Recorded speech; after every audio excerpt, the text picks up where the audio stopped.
It is a beautiful morning in Denver, Colorado. Fantastic morning for some SPL action. You've got Frog, you've got Inbound on the desk, and you've got Day 2, Week 5, Road to Worlds. Some great SPL action today. How you feeling, man?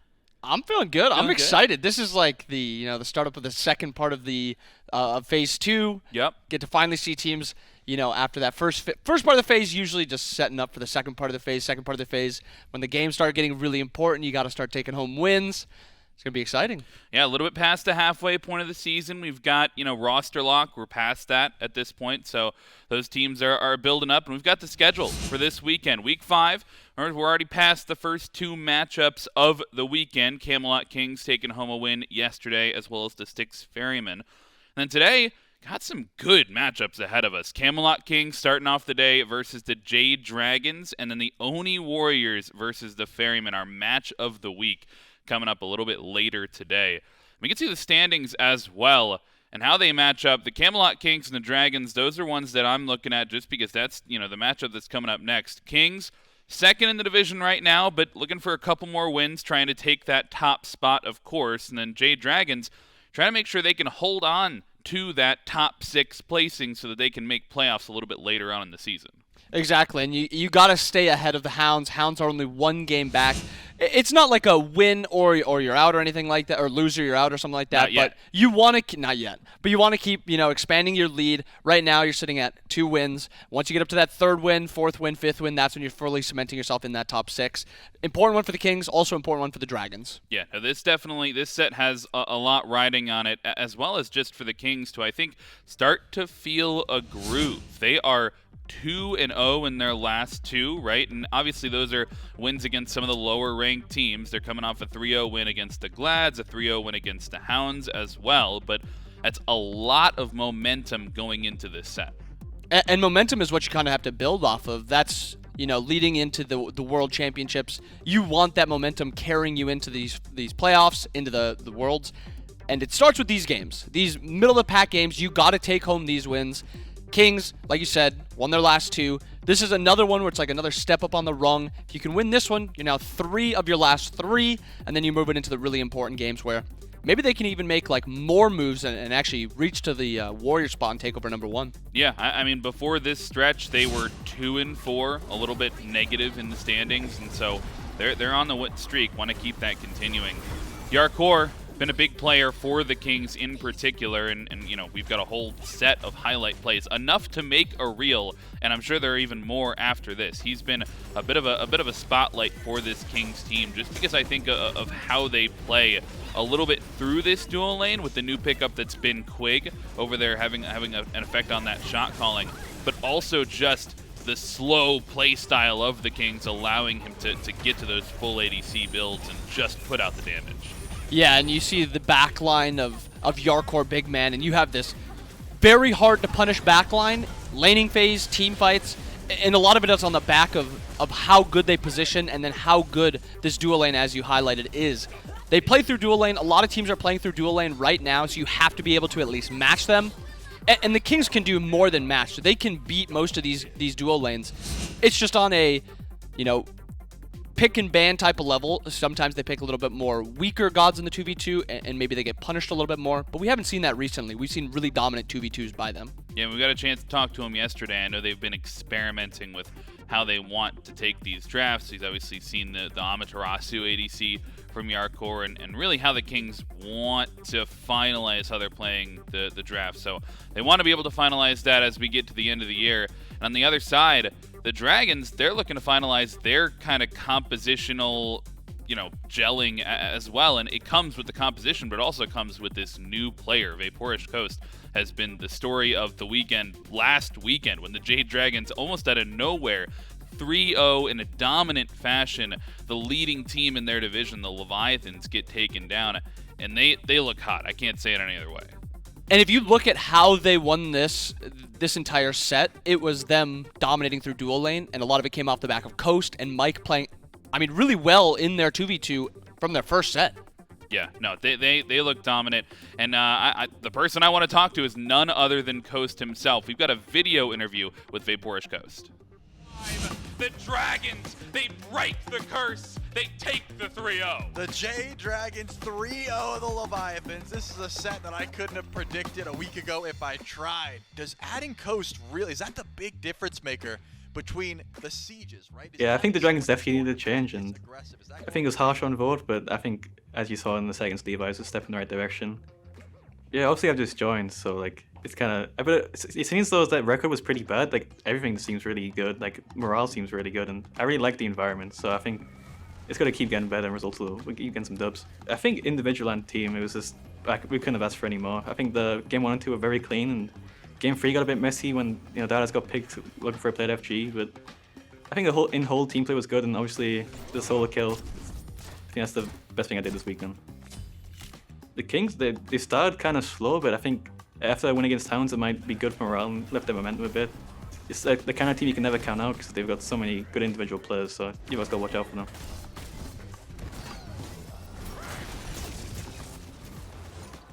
We're confident, of course. I think Levi's are easy. They probably were the best team in the league, you know, after beating the Ferrymen, so I think taking out a top 3 team is just going to be good for morale and momentum.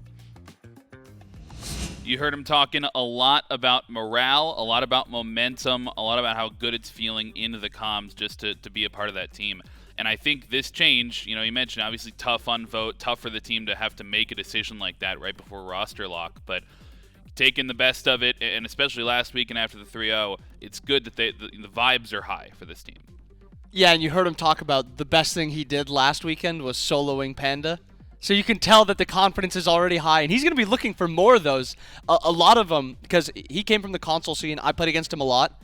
He rides high when he is taking 1v1s and he's winning those 1v1s. He won that 1v1 in the second game. Third game was another flawless game by him. So I expect him to keep looking for those 1v1s. And, I mean, you're going to have to solo Jarcorrr if you're soloing anyone on the Kings, and that's going to be a tough, you know, task. So it's going to be a really great matchup to see when the duo lane, or when the supports eventually rotate out of duo lane, if they even do. I mean, these supports have been staying in duo for a while, but at some point they got to rotate out, and that's going to be when the maybe the fireworks happen. Yeah, those are the opportunities we're looking for, and this is the matchup that you know we're focused on for this set, no doubt about it. We can see the God pool compared between these two players. You know, VaporishCoast has had a lot of confidence even far before he was in the SPL. He came up from the SEC, was playing in some of our playoff games, and was taking it to the pro players, trying to find those solo kills. So I don't expect him to slow down at all on this team. He wasn't slowing down on the Hounds either. And I mean, taking a look at these God pools, Jarcorrr has a bit more of those, you know, picks that only he plays, only the Chronos on the side of VaporishCoast, so he's, you know, more sticking to the meta, it seems like. But I mean, I don't think there's anything wrong with going back to what's good. Yeah, and he likes those strong 1v1 characters, which even Cern is. Jarcorrr plays a lot more just stranger characters. I mean, he's got the Ama there, the Cupid we've seen, which we've not seen in a very long time.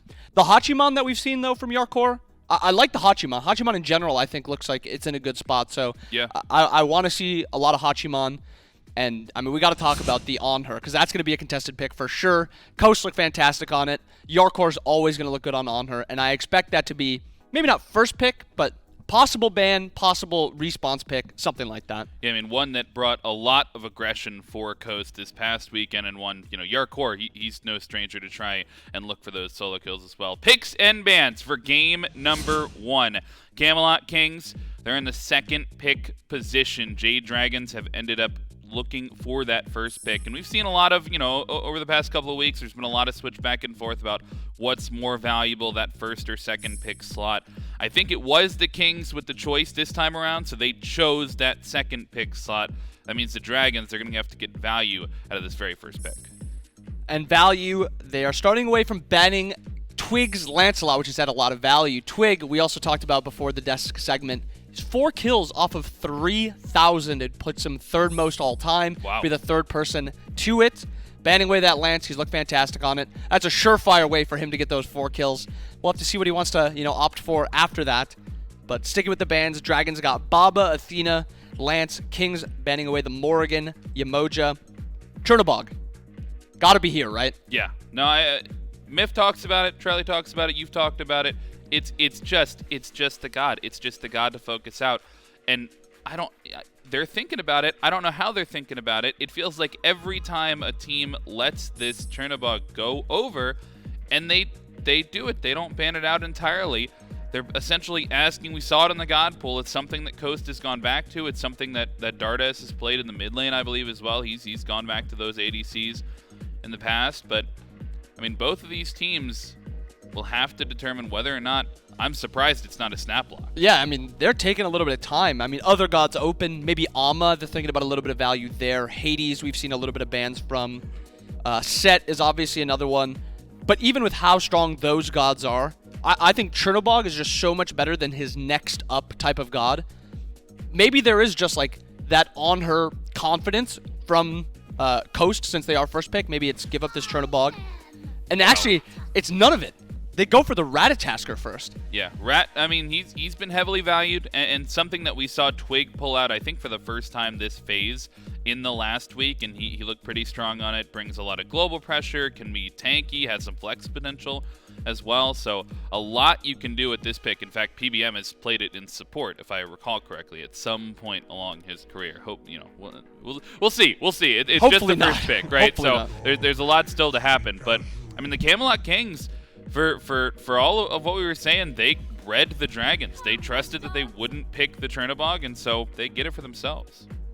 And also to pair with that Chernobog, an Aphrodite, which isn't a, game-wide, league-wide pick, but these two supports specifically, Quig and Mike, have been really liking this Aphro. I didn't know it was going to be prioritized this high, but that's going to be for Quig, second picked by the Kings, and the Dragons opting for that Anhur. They got to get Coast on that 1v1 character. He's shown that he's very, very strong on it. And this Opwash, which has certainly resurfaced this phase with a couple solo picks, but now yesterday we were even seeing it in mid from Paul.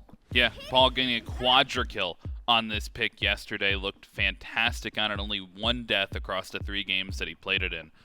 So, maybe something that the Dragons were watching yesterday, they were like, oh, are we allowed to do this now? They've picked it up, and the gate is wide open, potentially. We'll have to see how the draft rounds out, but certainly an interesting top 3. You're right about this Aphrodite being a priority pick, though. Quig looked fantastic on it in the last Kings matchup, getting so much value out of these Undying Loves, just timing it very well. But this third pick for the Kings, I think, puts Sol over in that ADC, probably giving the Chernobog over towards that mid lane and trying to use that rotation pressure. And I think it's for sure that. And I think it's Sol has a slightly easier time with the Anhur, the slow immunity in Disapparate. Also has a little bit of early game potential to actually fight into the Anhur.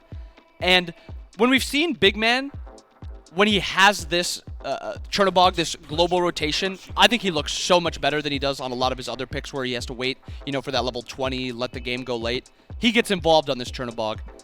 Looking at the bans, we got the Khepri Atlas from the Kings, Wukong Hercules for the Dragons, and that leaves open Twig the Ravana, which we saw, I think it was game 3 yesterday that he played it. I think so, yeah. And it looked good. It looked good, don't get me wrong.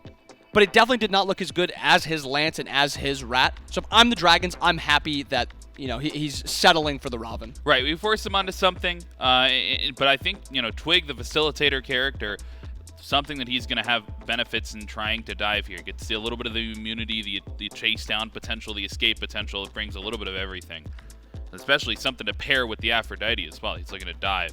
But Jade Dragons, they've got that first pick. That means that they've got these last 2 picks that have to go through here.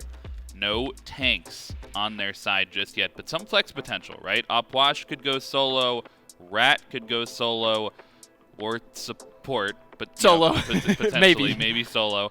But you see the bans, they target out Mike, so he's not going to be able to go back to some of those picks that he's had success on, but notably, I mean, Ganesh still up and available. Haven't seen that one in a little bit, and some other supports. I mean, maybe reaching a little bit deeper into the God pool here, and they're thinking about it. And actually, a lot of solos actually kind of banned away here also. The Dragons probably waiting for this Opwash to see where they wanted to put it. Maybe see if the Kings would actually pick Variety's God, where they picked the Ravana. Unfortunately, they didn't do it, so now they're going to have to show their hand. Where is this Opwash going? I've been a big fan of Opwash solo a bit more than Opwash mid. I think it's just so much more riskier than mid, and I think unless your name is Paul and you know how to position perfectly, I'd prefer it in solo, and that's what it looks like the Dragons are doing. The Terra support, the Agni mid. The area damage this Dragons comp has is absurd.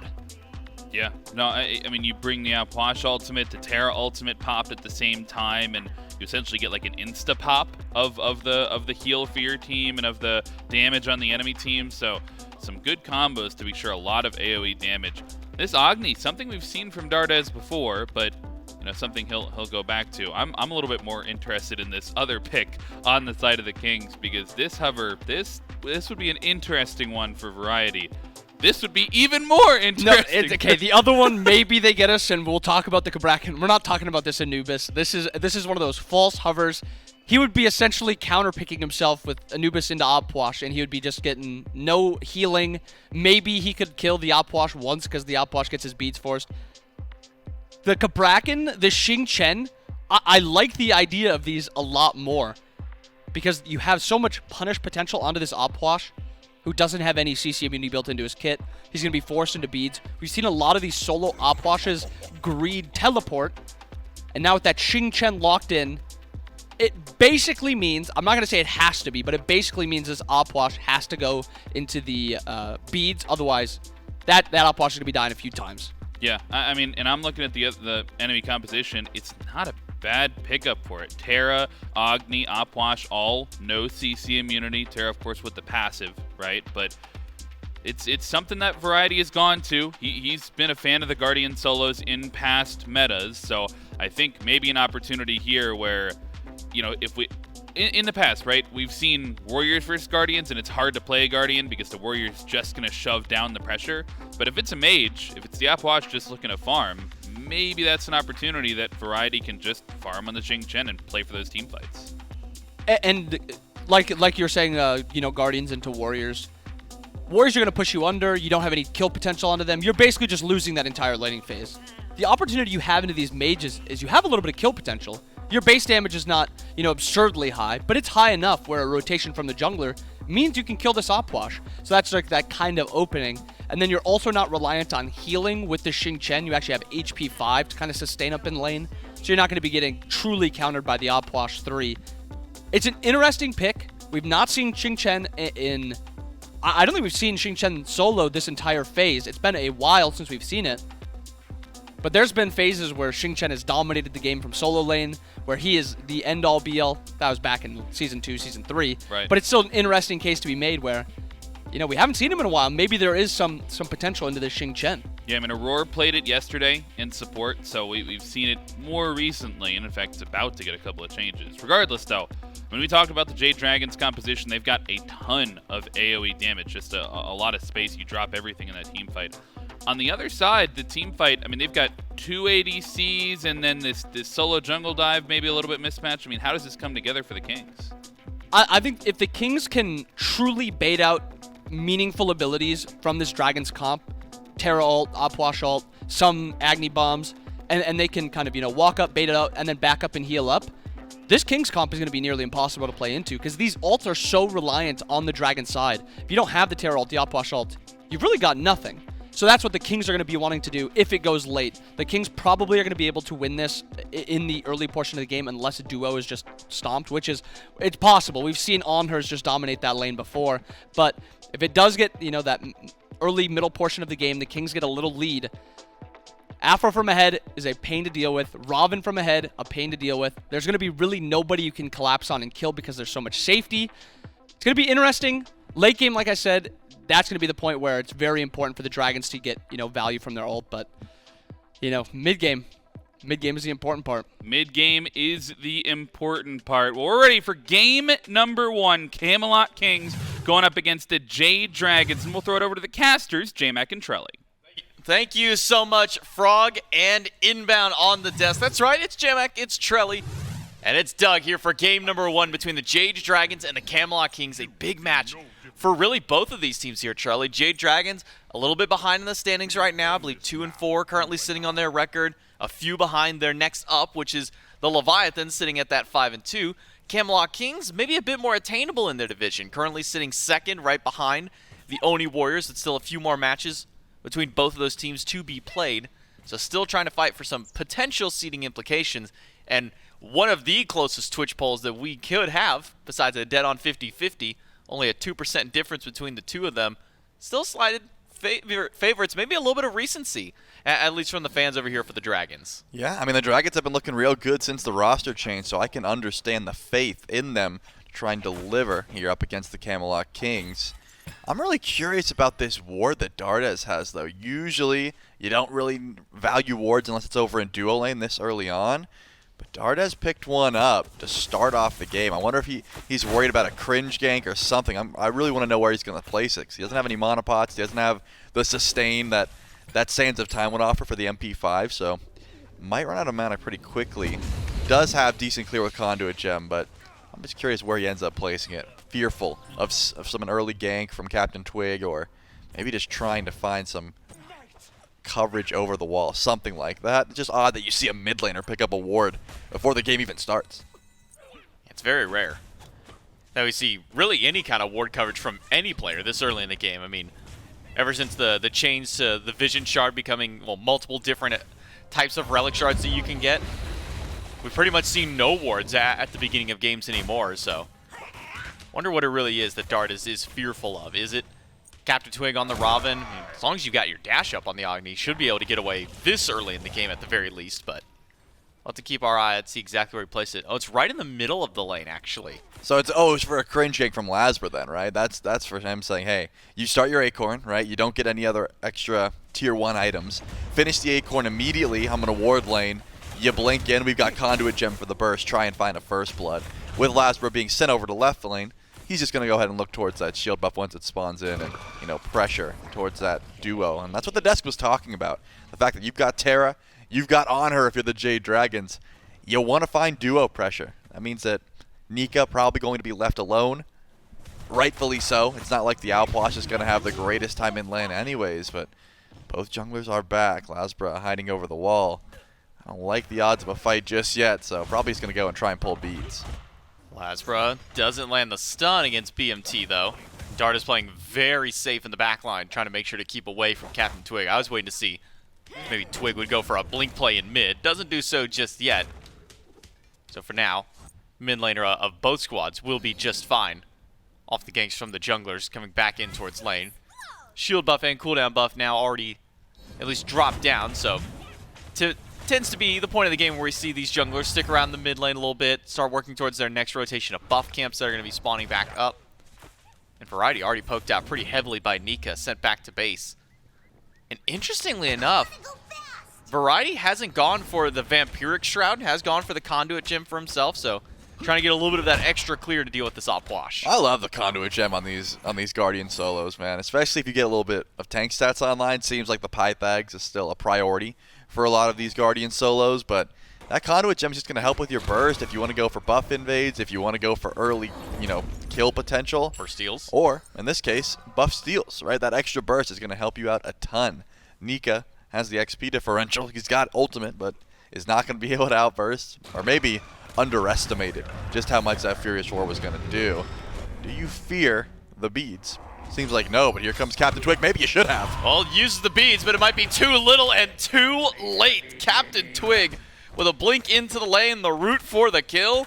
First blood goes to the Camelot Kings, and it's one of those situations where can you really blame Nika? He had no idea that gank was coming. Takes the ultimate from Variety, says, okay, this is no big deal. And then out of nowhere, CaptainTwig from the jungle takes him down. Yep, you don't want to waste your beads there because then it can just happen later, right? Variety with 2 leaps is always going to be able to close gap and find that ultimate. So you don't want to waste the beads ever. In this case, of course, you wish you used them, but unfortunate for Nika, loses the beads and his life. And that tells me one thing, CaptainTwig in the next 2 minutes is probably going to make another rotation over to solo lane. Need to get some ward vision down because this Outwash is not going to be safe in that event. But Dardez has some good poke, has some good damage, and LASBRA was hiding in the jungle trying to find some of that aggression. He might be in trouble though, you can't dash anywhere else. Dashes up to the sky, not quite enough damage. One more in hand from BMT would have done so, but good CC from Dardez just buys enough space for LASBRA to get out of that fight. Ultimate used though, very dangerous waters that the Dragons are treading in on that right side fight. They stay alive, but this is already looking a little bit dicey for the Jade Dragons. Yeah, he put himself in such a bad spot. You could tell the dart was not going to be able to get him out of trouble there. He was body blocked from both sides, so had to dash towards the enemy jungle and then ult away. I did not think that LASBRA had the health to make it out, but luckily CaptainTwig didn't have any other damage amplifiers. It was just the ultimate, no crusher or anything like that, no bluestone. Because of that, LASBRA gets up to the sky with essentially 1 HP. That's what I thought, though. CaptainTwig on the right side of the map, just for the cooldown buff. Doesn't have Mystic Rush, just use that to try and confirm LASBRA. So, not going to see any action towards Nika just yet. Still has 50 seconds, though. Those beads are not up just yet. And despite the fact that we haven't seen too much success from these ganks, LASBRA has been playing very aggressively, right? He's been on the enemy jungle. He's been going in for speed invades. He's been going in, just hiding around corners, trying to find some stuns with that Acorn Blast. You can tell early game is still where the Jade Dragons would like to get active. Haven't had much success with it, though. It's been a relatively quiet dual lane, at least for the early portion of the game. Now Mike will see Twig and Quig trying to steal away his purple buff. Does drop down the monolith, brings an entire camp over with them, and does manage to secure the purple, taking it away from the combo of the Camelot Kings and saving that buff for VaporishCoast, though level 7 is online for Jarcorrr, a slight lead over Coast, but could just be the immediate wave to wave that keeps them down, at least for the time being. A good attempt by the Camelot Kings, but even better timing from Mike to be able to save that buff. I've been seeing more and more party punch pickups from some of these mages. It does take a while for you to stack up when you're not in the jungle, right? You have to actually get those assists on the jungle minions, not regular minions, so it takes a while. Dardez, Conduit Gem, Party Punch. There will be some more burst to this Agni early on if you can find it. This time, Nika did have the beads. Didn't use them again. This time because of the ward coverage. But here comes the fly-in from Tingz. Do they have the damage to fight it? Sure they do. Well, CaptainTwig ults in, but is onto a corpse at that point. A second death onto Nika. The beads burned once more. And, well, lather, rinse, repeat. Run it back one more time. The Camelot Kings can, because it's another 155 seconds until those beads are back up. The Camelot Kings, they've got their game plan. They say, hey, man, when teams camp our solo laner, it looks really good for them. What if maybe we just start doing that to the other teams? Now 2 deaths on Nika. And that's the thing. When I've been seeing this Outpost solo locked in, this is what I imagine most teams would do, right? Just look towards the Outpost solo, say, hey, you get 1 pair of beads. Nika has beads 2 ganks in a row. Doesn't mean he survived them. You're an Outpost, right? You're especially going for an item like Pythags early. So this is what I expected to see. Finally, the Camelot Kings have adapted that strategy, and now the Jade Dragons have to play around it. They will have a behind Outwash rotating into these fights. The benefit, of course, is that you still have incredible burst damage. You're going to have good area control. Camping Outwash does not take those things away. It's just the itemization and how much can you really stand up towards variety. I mean, Nika doesn't seem to be valuing too much that magical defense. He's going into a breastplate and says, hey, every time I die, it's to a Chernobog or a Robin. It's not this Xing Chen that I have to worry about. So, goes into a physical item next. Probably because you're not even boxing much against the Xing Chen. You're basically just 2 mages at this point, right? Just chucking abilities back and forth. Shouts out to LASBRA, helping him out a bit, right? Go in for that blue buff steal to say, I've noticed you've been getting ganked a lot. I'm not going to gank a Xing Chen. That's a waste of time, but I will take away the blue buff. Twig finding up against Mike from mid-camp, controlling the left side. Well, we did see that rotation from LASBRA, just trying to help alleviate some of the pressure up against Nika, though as long as beads are down, Nika will always be in danger of a threat of another gank from the Camelot Kings. But at that same time, Nika was able to get his own blue buff, be able to drop back, get the XP to himself, so deny some to the enemy, get a little bit extra bit for yourself. Should be able to help out the Jade Dragons solo laner. Even with the 2 kills that have gone to the Camelot Kings, not much of a lead has been developed from it just yet. About 600 gold, give or take, in favor for the Camelot Kings. XP around that same point. We're sitting at that 1,500 to 1K mark on both fronts. So not any real lead that the Camelot Kings have been able to kind of develop from these kills just yet. You haven't translated into those objectives, but it is still early days. About 12 minutes is when I expect more grouping and maybe variety to come out of that lane with a little bit of a lead and, you know, make his presence known. Whirlwind of Rage and Steel still gets pretty good value against just about everyone on the side of the Jade Dragons. We'll have to see what happens there. Interesting, though. I mean, I've been liking this Runeforge pickup for just about everyone. You know, this item did receive a lot of buffs, but second slot there for CaptainTwig. Give him a little bit of extra tank stats, but also Good damage whenever these targets are CC'd. Plenty of poke as well onto BigManTingz. But I see the pressure on the left side, right? The Camelot Kings, they've been the ones that are translating these kills. CaptainTwig still hovering over on the left side of the map. Do you want to go in for a Gold Fury, or is this just a dual lane gank that Coast really isn't opening up for? With the help of Quig and the Aphrodite healing, Gold Fury pull is not out of the question. It's just how close are the Jade Dragons to respond. They're pretty much all here. Yeah, we'll be 4-man grouping from both teams. Only solo laners not present for this potential breakout of a fight around Fury, but LASBRA shows up. Make sure to keep an eye on things, and we'll go back to clearing out his own wave. So no push for the Fury just yet, though ward coverage did manage to spot out LASBRA heading at least down towards the lower end of his camps. Thought maybe we'd see if Camelot Kings try and take advantage of that vision control that Quig has been able to offer for them. Nothing to be had just yet. 2-0 still remains the score for the game. Lead not really changing all that much here at 11 minutes. With the beacon about to spawn in the next minute. Or maybe just a gank towards purple buff. CaptainTwig and Quig will step up. Mike was able to secure this last time with Coast nearby. Dardez on the way. See if they can run it back one more time. Stolen this one by the Camelot Kings. Not going to let Coast have his buff for free. No, and I like the idea of Coast to not step up to that, right? You put yourself too close to a Ravana and Aphrodite. Doesn't matter how much immunity you have. Doesn't matter how much damage you can provide. There is just so much dive potential between CaptainTwig and Quig there underneath the tower. So a smart call just to say, hey, I will go for a light steal, but I'm not going to overcommit towards that purple buff. Not the end of the world. Beacons will be spawning in here in 20 seconds. No teleport available from either of these solo laners. Nika didn't grab it. Variety already used it. But will we see an outwash towards Beacon? Look at that pathing. Yes, looks like Nika's going straight up mid lane, whereas Variety's stuck over on right. This should be relatively easy for the Jade Dragons. They've got the man pressure as well as empty the crypts. No one's going to want to step up to this Beacon. Now, Variety's already used his teleport, so if he wants to join the fight, has to walk it just like everyone else. CaptainTwig will immune at least the bomb portion after the stun from Dardez, but still significant grouping from the Kings. Got to keep watch on Variety. He's still rotating through. This is not a free beacon. A dive in by CaptainTwig in the middle of 4, but he's getting bursted immediately. Ultimate will keep him alive, but now it's Variety diving into the scene. Supernova used by Jarcorrr, and LASBRA will grab CaptainTwig in the backline. Now it's a 5 versus 4. The Camelot Kings not wanting to step forward after losing their jungler. And yeah, that's something I could see from a minute away, right? Variety's teleports down. Nika's not in lane. He goes right up mid lane towards Beacon. I said the Camelot Kings won't step up because it wasn't a good play, right? They shouldn't have stepped up, but they did. Variety rotates in late. Doesn't get too much value. And once Empty the Crypts is dropped, it doesn't matter if you have the immunities. We saw LASBRA dives tower against a Ravana and an Aphrodite. Seems risky, but when you know all of their immunities are down, you can make that play and get out. Big for the Jade Dragons to put themselves back in this game kills-wise, but VaporishCoast doesn't have the immunity. Supernova not available, he's going, but not enough. Tingz ults in, and he confirms that kill and a tier 1 tower. Yeah, if there's no BigManTingz there, maybe at least a 1 trade out for VaporishCoast, but as soon as the mid laner for the King shows up, well, that chance is as good as gone.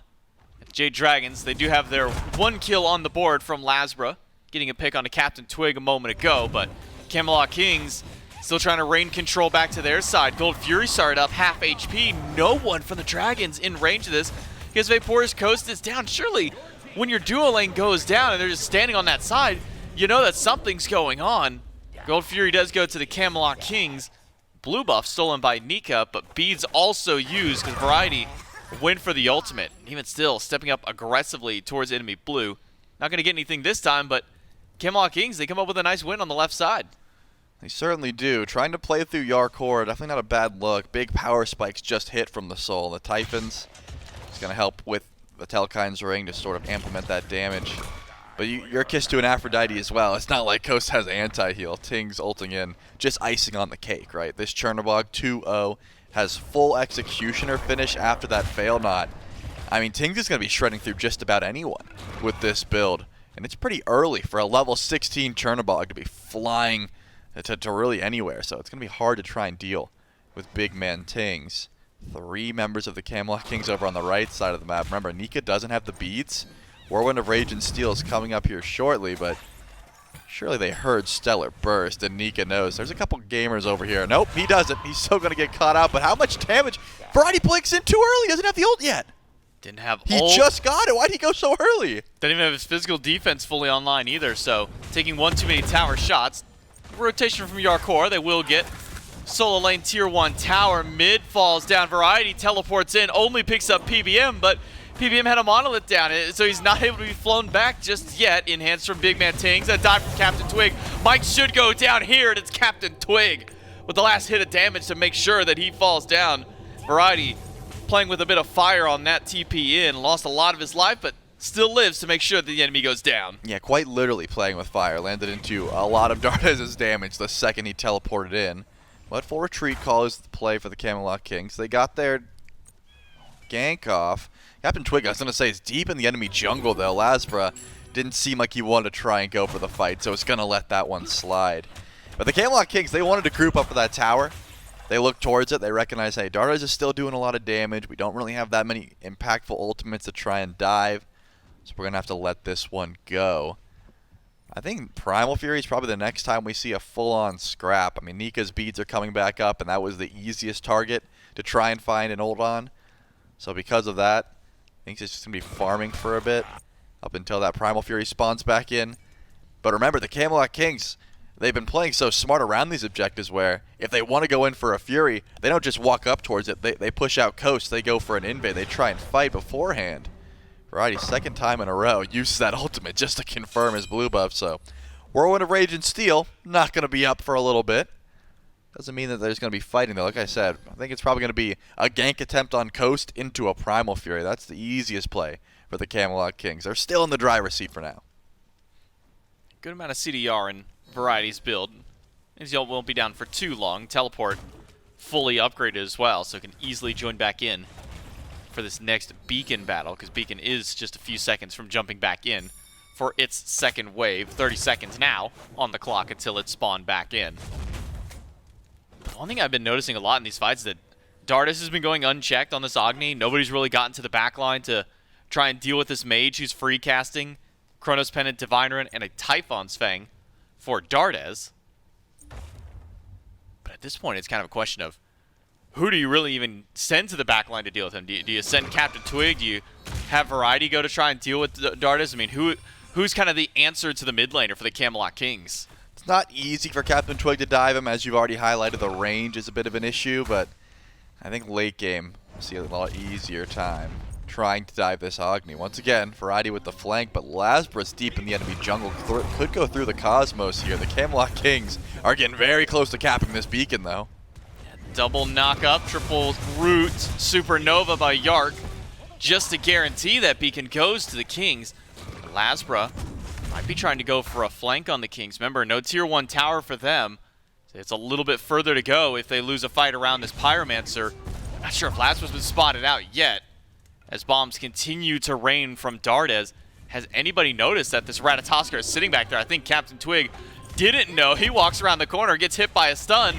And it's the Dragons on the Pyroman, so they do get the objective. Variety dives in, but who's he going to have for his follow-up? No one's there to bail him out. He used the ultimate onto 2, throws him right back in. PBM is low, but he's not down. Instead, it's Variety who goes down. The follow-up from the Camelot Kings was not there, playing on 2 different pages. Yeah, I don't know why Variety goes to the backline there. I guess just felt powerful with Quig attached to him, even through Undying Love. A bit of a risky play. I'm sure CaptainTwig calmed, hey, there is a rat in the backline, very deep. There's no reason for us to try and fight in here. So because of that, they're just not going to go forward, right? You know that there is a Ratatoskr deep in the enemy jungle. So a little bit of an overcommit there. Primal Fury certainly goes the way of the Jade Dragons, but now the Camelot Kings are looking for a dive towards that mid lane. They'll grab the tower. I was going to say, are they going in for a Fire Giant play? They've got good damage, but it seems like more of a bait. See who's going to find around the corner. Wow, they're all waiting around the wall. Variety does teleport in. LASBRA and Dardez first on the scene. The root's not there from CaptainTwig. Good follow-up damage. Variety goes in for the ultimate, only pulls back PBM. And he's collapsed in the middle of all 5, but Mike's able to just dash right out. The tier 1 tower's not there, so a little bit further to go to safety, but it's not available to him. BigManTingz will shut down PBM and put a 5th kill up for the Camelot Kings. The bait around the Fire Giant. They may not have gotten the target they wanted, but they still got something at the end. And they ended up pulling pretty much all the relics. Look at the Jade Dragons relics on the left side. I mean, there's a lot of Aegis up, but all of those beads were pulled. Variety, if nothing else, is playing about as aggressive as you can on this Xing Chen, constantly going forward. With Mike down, yeah, the respawn timer not big enough. I was going to say, do they have the damage? Do they have the gusto to walk up to a Fire Giant pull this early on? The answer is no. The Camelot Kings are going to play this one just a bit slower. But if you've noticed these team fights, J-Mike, it's been a lot of LASBRA just going to the back line and sort of sitting there and waiting. Not really forcing anything out, just saying, I can go in. You guys let me know if something happens, but if not, I'm going to steal away some farm and just sort of exist in the enemy jungle. Now, though, more of an even standpoint as far as team fight presence. Just Fire Giant available. Don't imagine LASBRA finds too much action unless someone stops Yark's back, which doesn't look like that's going to happen. So just going to be some farming.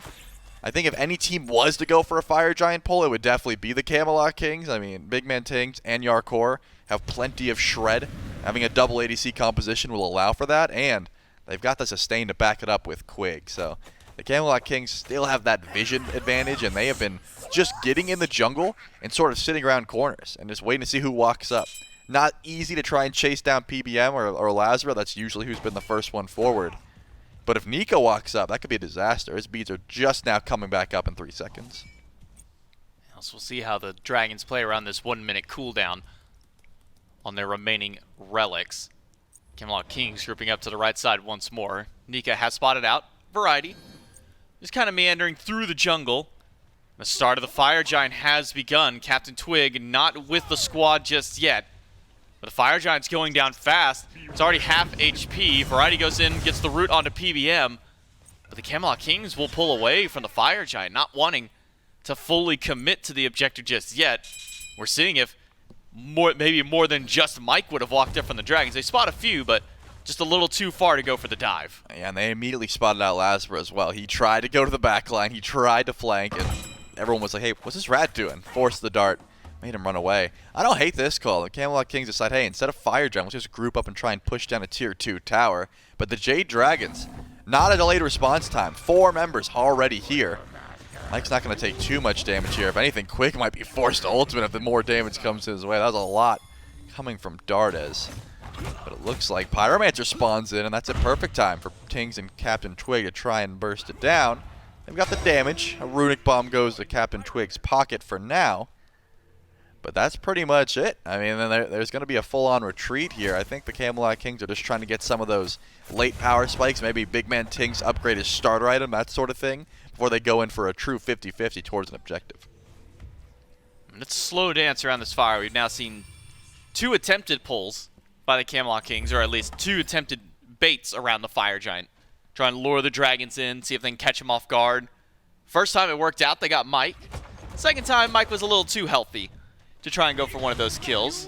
So we group around second beacon. CaptainTwig not willing to expend more of his life than necessary to go for this third cap. So now with 3 beacons down, that means the Titans will unleash and it'll be over on that right side of the map. So going to be having a fight potentially break out around this Fire Giant pit over in the right lane. CaptainTwig going to get his health back now from Quig. Maybe waiting for some of these level 20s to hit as well for these teams. Mid laners have both hit that level 20 power spike. We see BigManTingz get his starter upgraded. Still waiting for Dardez to get his golden hand to be able to go back and do so for himself. With the Titans a few seconds from spawning in, Camelot Kings once more starting to get some vision. Trying to get some control around this Fire Giant pit. Mike might be in danger. The root is there, but the follow-up from the rest of the Camelot Kings isn't. No, it is not. Mike's going to be getting out of trouble there for now. Look at Quig. Still hasn't stacked up that sturdy stew. This is one of the things you lack when you have an Aphrodite support is that amount of CC. Yeah, the survivability is going to be there, but Fire Giant getting low, already 50%. VaporishCoast is the first one into the jungle, though. Camelot Kings are going for the fight at the end. It's a breakout around the Fire Giant. Let's listen in with the Camelot Kings as they try and go for their retreat. Maybe we don't even... Did you want to rip it? Yeah. It was so low when we ripped it though. And maybe we don't necessarily thought a little bit of extra fight breaks out. Nope, no fight to be had there. It was just an immediate breakout after that point. So Jade Dragons steal the Fire Giant away from the Camelot Kings. Not the greatest spot for the Camelot Kings to go in, but that's now the third time that they've made a play around Fire Giant. And the first time they go for the commitment, just gets snatched away by the Dragons. And you can hear I don't think they really wanted to go in for the confirmation there. I think it was more of a bait. But the second that Nika walks up and empties the crypts, there's so much consistent DPS. That Fire Giant's not getting reset. You have to commit to the all-in. Variety used both leaps before the pull even started, and now the Jade Dragons are in a commanding position. No Variety for 3 seconds. He should be able to join for this Phoenix. This is still not an easy play to make, though, going in for this bird. This is something that you have the Titan to help with. Can the Camelot Kings even DPS it down? Let's find out. Gotta do a lot of damage to this Titan. Mike steps in to try and soak some up. The Empty the Crypts has been released from Nika. The Phoenix's health is melting. They couldn't kill the Titan fast enough on the Camelot Kings and the Jade Dragons. We able to pick up our right side Phoenix now. The tide of the game has shifted. It's the Jade Dragons in control. 4 players heading back to base. Just LASBRA still moseying through the jungle, grabbing whatever farm he can. He's already got his starter upgraded, just needs more gold to work on his final item. But as we do start achieving these level 20s for players, starter items now being built up for some of the big power spikes on these players. The Camelot Kings with not much left to be had. We'll go over to the Gold Fury, grab an extra objective himself, and try and keep this game as close as possible. Yeah, that's all you can really do. I mean, that was just 2 big fumbles in a row, right? The Camelot Kings going for their Fire Giant bait right as the Titans are coming through. So the Jade Dragons not only step forward, Nika's ult comes off cooldown. They walk into the right side Phoenix, empty the crypts, just let the Titan do the dirty work. And now right side bird is down. I mean, the steal is a low stakes, but even if the steal doesn't come through, Variety's going to die, and the Jade Dragons had a full health Titan to chase with, so they were in a better spot. Tier 2 towers the next on the mark, even with a flank from Variety here. Yeah, I was going to say, there is no Kings nearby. BigManTingz all the way over on right, CaptainTwig in the jungle. Not going to be easy to try and defend this, even with a 3v4. There's not too much damage here. Yeah, go back to base as quickly as possible. They're still going for it. Empty the crypts used, Variety goes in, picks up only Nika, gets beads from him, and Variety's health bar is low. One more spear would have done so, but Variety's able to jump back out to safety. Now CaptainTwig stuck on the wrong side of the door. He'll have to jump on over that one just to head back to the base. Quig's at a 3rd HP. Mike's going to try and wall him away along with VaporishCoast. There's a long walk back for Quig. It is a dive in by LASBRA. The Jade Dragons pushing up into the throne room. They take down CaptainTwig as well as the left side Phoenix. Even with Variety walking forward, there's not much that he can do by himself. Variety? Instead, it's a turn and burn by the Dragons. LASBRA now on a killing spree. The Jade Dragons with 2 Phoenixes down can work on their 3rd one by taking down mid-tier 2. And you feel like you're so tanky, you feel like you have so much survivability with that double jump, but if you get CC'd, you can get bursted down pretty quickly. Last bird going to fall down. The siege of the Jade Dragons looking real clean. They want some more. They're stepping into the Titan room. 5 versus 3. The damage dealers are up for the Kings, but the Crypts are back for Nika. The Titan's health bar is melting, and Jarcorrr and BMT don't have enough damage to stop this one. Coast takes down Yark, and the Dragons ring in for game number 1. I mean, you have to be in a commanding position to make that play, but the Jade Dragons essentially gifted that win, all from just a terrible time to go in for the 50-50. Excellent play by Nika to even pick up the Fire Giant, and the fact that the Titan was there just to help their push. They break not only one bird, immediately into the last 2 Phoenixes, and then just get the full wipe for the end call. I really thought that was going to translate into maybe a stall for EFG. You get 2 Phoenixes, maybe 3. But they just go in for the end because it was that conveyor belt effect, right? CaptainTwig wastes his ultimate, has to ult out. Variety steps up, tries to help him out. They both die. Now it's a 3v5, and the Titan is getting melted. And there's just not enough fight back from the Camelot Kings at that point. Losing out on the fire was already, nail number 1 on that coffin, and then Phoenix after Phoenix, too many people stepping forward. The Camelot Kings fall apart. Right when they just seemed like they had the momentum going for themselves, too. They were pulling these, not necessarily pulling Fire Giant, but getting these baits around the Fire Giant pit, trying to lure the Dragons in, was working out. And then one little Fire Giant steal ends that one all. Jade Dragons start off the set great with a game of 1 win. We'll see if they can keep it up in game 2 right after this.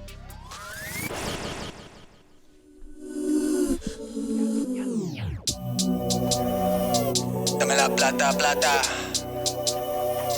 Cash, cash, cash. Get money, get money. It's bam, bam, bam. Hey, it's Bam, bam, she wanna flick for the gram.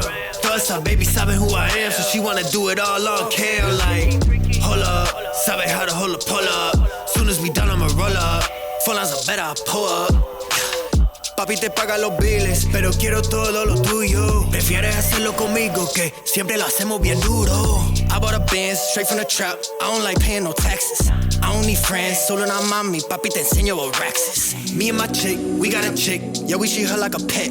She keep it G, she keep it tranqui, but she be down with the set. Ay, me and my chick, we got a chick. Yeah, we treat her like a pet. Ay, EBK if you all in the way, you in the field with a vet. Ay, bam, bam, she wanna flick for the gram. Thoughts up, baby, sabe who I am, so she wanna do it all on cam. Like, hold up, sabe how to hold a pull up. Soon as we done, I'ma roll up. Full lines are better, I pull up. Ay, bam, bam, she wanna flick for the gram. Thoughts up, baby, sabe who I am, so she wanna do it all on cam. Like, hold up, sabe how to hold a pull up. Soon as we done, I'ma roll up. Full lines are better, I pull up. Vestido Mbappe, reach como Mbappe. I can never let her off stop me. In the backseat, I'm with your chick. I love it when she be on top me. Windows black, that's a fact. She don't even mind getting sloppy.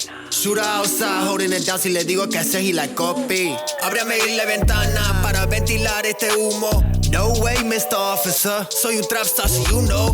Fumo, bebo, vendo. ¿Qué le digo? You know where I'ma send you. Bam, bam, she wanna flick for the gram. Thoughts up, baby, sabe who I am, so she wanna do it all on cam. Like, hold up, sabe how to hold a pull up. Soon as we done, I'ma roll up. Full lines are better, I pull up.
Have you ever missed an SPL set? Have you ever wanted to see more of Inbound's beautiful shining face?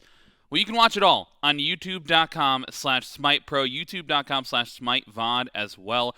If you ever miss a match, if you ever miss any of your favorite teams playing their games, you can see it all on our YouTube channel and some fantastic content as well. We talk waiting room every week. We've got Miff had a great Telestrator bit, broke down some stuff. We might do more of those in the future. We'll have to see. But either way, if you miss any content, make sure to head on over to our YouTube channels.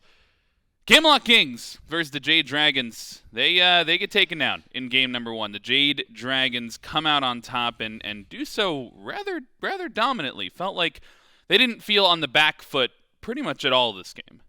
I think the game was like a pretty big back and forth, I think is like the best way to say it. The beginning portion of the game was back and forth, mid portion back and forth, and then you hit that late game. Once that late game hit, Fire Giant was pulled. It was all Dragons the entire time. 1 steal is all it took.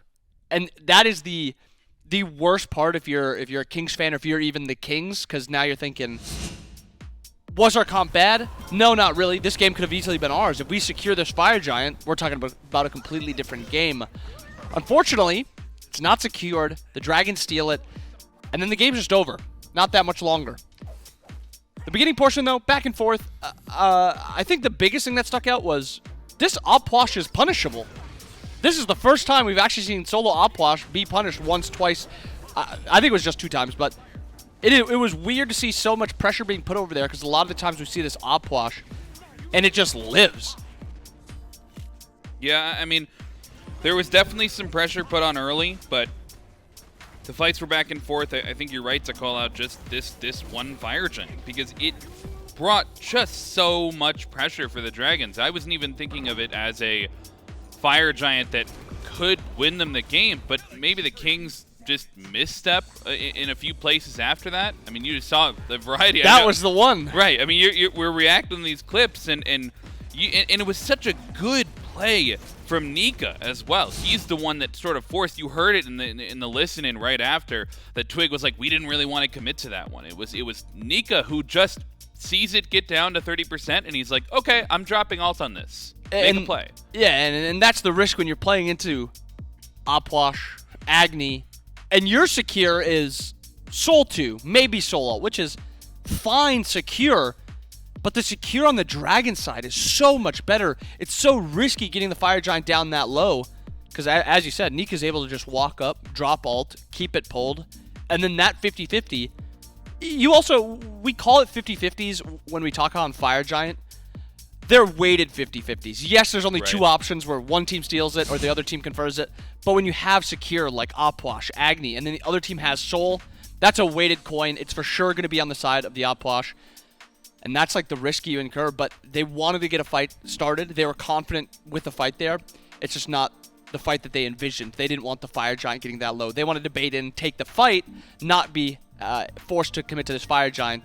Fortunately, the Dragons played it really well. Or fortunately, I guess if you're a Dragons fan. They play it really well, they pull it, and then after the fight just kind of dissipates, and then the sieging was just free. Yeah. You know what I saw there in those post-game stats? Everybody on the Dragons within 3k damage of each other. Even Mike. Mike was up there ahead of CaptainTwig and ahead of Variety on the damage charts at the end of the game. And I think that speaks to, we talked about it on the desk, their comp is just big abilities. You just drop everything, and I was talking to you after the game, after the picks and bans, about like the Jade Dragons comp just a little bit easier to execute. You get to drop everything as soon as you have a fight. Everybody presses 4, and you could just feel so much safer walking forward versus on the other side. The Kings had some interesting picks, but Afro is like situational. You need to use that ult at the right time. And Xing Chen, you're the only one burning beads. Like, it just felt like a little bit harder to execute on the composition. And I think that's a good shout, saying Xing Chen is the only one pulling beads. You have this double dive of Ravana Xing Chen, but there's not enough damage to kill. There's not enough ability to pull beads to then punish the beads being down. So the dive was just not effective enough. And I think that's the point that we should actually look at for this next P's and B's. Yeah, no, picks and bans for game number 2. Camelot Kings, they were in the losing column in that game number 1, so they get the choice. They have gone for first pick here. in this slot. And I think the value already, I mean, we talk about you get Game 4, Game 5, each set develops its own meta. I would say we're already there because we saw, one, we saw the Chernobog get let through and lose. Two, the Aphrodite I thought was going to be a very high value pick. It might still be, but the Aphrodite gets a loss as well. And maybe the pick that we should be focused on is the Anhur and the Ratatoskr, two other high value picks that might now be the focus for the set. That's a very good highlight because even if we consider Chernobog the best god in the game, these sets will develop their own meta.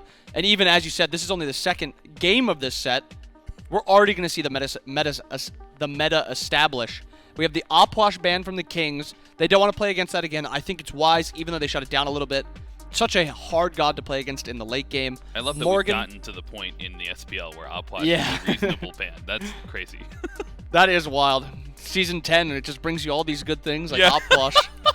Morgan Ryzen also banned out. Another solo lane mage, which is really annoying to play against the Ryzen. And then the Dragons with Athena, Yamoja, Lancelot. All four of the gods that we just talked about are still available. Chernobog, Anhur, Rat, and Aphrodite. Yep. Kings on the opposite side this time. They got their first pick, and they go for the Aphrodite. Wow. That is, I mean, clearly a value pick for them. They want to make sure, you know, Quig has looked good on this pick, but I think even more so than that, you know, we did some analysis on the Jade Dragons set they played last week, and it was literally PBM plus Coast all game. Like, PBM picked Aphrodite and did not move away from Coast side all game long. So even if they, you know, it's good themselves, but it's also a pseudo ban that they get to take it away from Mike on the other side. And that brings the question in. Jade Dragons, they can get exactly what they wanted from game number 1. The Rat's still on the board, so if they want that first pick pressure, it'll still be up there. And then the Anhur, they had success on that as well. So they could go back to that top 2, but I mean, they're thinking about it. Do you think that's the right choice to just run it back with the success they had? I think it's a slightly different story because they don't have the Opwash into the Aphrodite. I think Anhur 100% should be locked in here. I think Coast has looked far better on Anhur than he has on any of his next gods. He's looked fantastic on the other gods too, but just that much better on the Anhur. And you know what? Yeah, I'll say it. They should just do the Rat too. Twig has had much better production on this Rat and on the Lance than any other god. I think those are two good takeaways. Chernobog, it's so tempting to take because he's such a strong god. They opt for the Chernobog. Still some flex potential there. It might still be able to be opted into the mid lane. We've seen Dardez play it before. But Double Hunter with Double Physical Hunter isn't as popular now. And with the Kings available to take the Anhur here, it wouldn't surprise me at all if Yark picks that Anhur. Yeah, it's something we've seen him go back to before. You mentioned, you know, other popular picks. The Hachiman, of course, still on the board. Ishtar as well, if he wants to go back to something like that. And me and you were talking about the Soul before we jumped on the desk as well. I mean, that's still up, but in the last couple of weeks, just maybe has not looked as good for the Kings and for Soul players in general.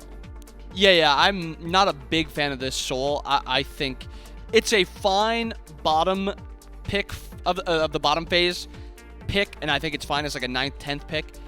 But beyond that, I think Soul's top 3 value is in the gutter. I don't think it's there. I think this Anhur has a whole lot of value. The problem is, I think you want to pick something for Twig here.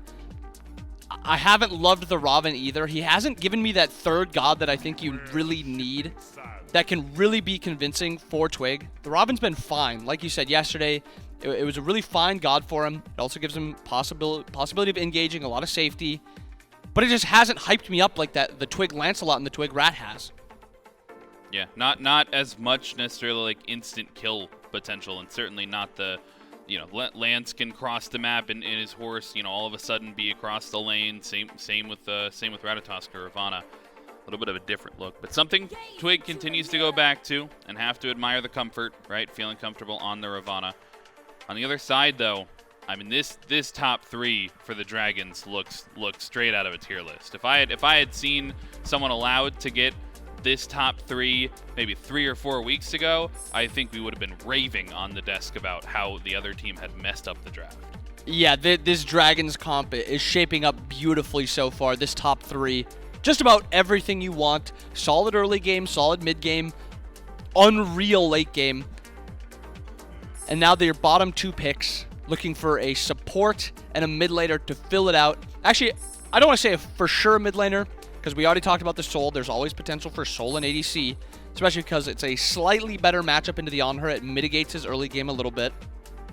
And the Dragons opting for the Wukong Hercules ban, Kings going for the Terra Agni, which were the bottom 2 picks by the Dragons last game. Not too bad of throwaway bans. Oh my and god. The Baba locked in for this Dragons comp. They just get like these poor Goodness. gods, and it's not like they're necessarily forgotten about. Like Baba was available in game 1. It might have been banned away. They banned the Puch instead this game, but the Amaterasu was also always available as well, and they go back to those mages and the Guardian as well in game number 1. This Jade Dragons composition, though, is shaping up to be something crazy. Just the amount of prowess that this has, and I think Mike could maybe even play the rat support in this composition. I'll give it to you. Like, I think it might even not go over too terribly. But I mean, either way, the Kings, they have to find some sort of answer in these last 2 picks that's going to be able to deal with the tanky Baba Yaga dealing out the damage, going to be able to deal with the global pressure coming from the Chernobog, going to be able to deal with the objective shred that Amaterasu brings. So many things you have to deal with. So many things you have to deal with. Hovering the Serb Morgan.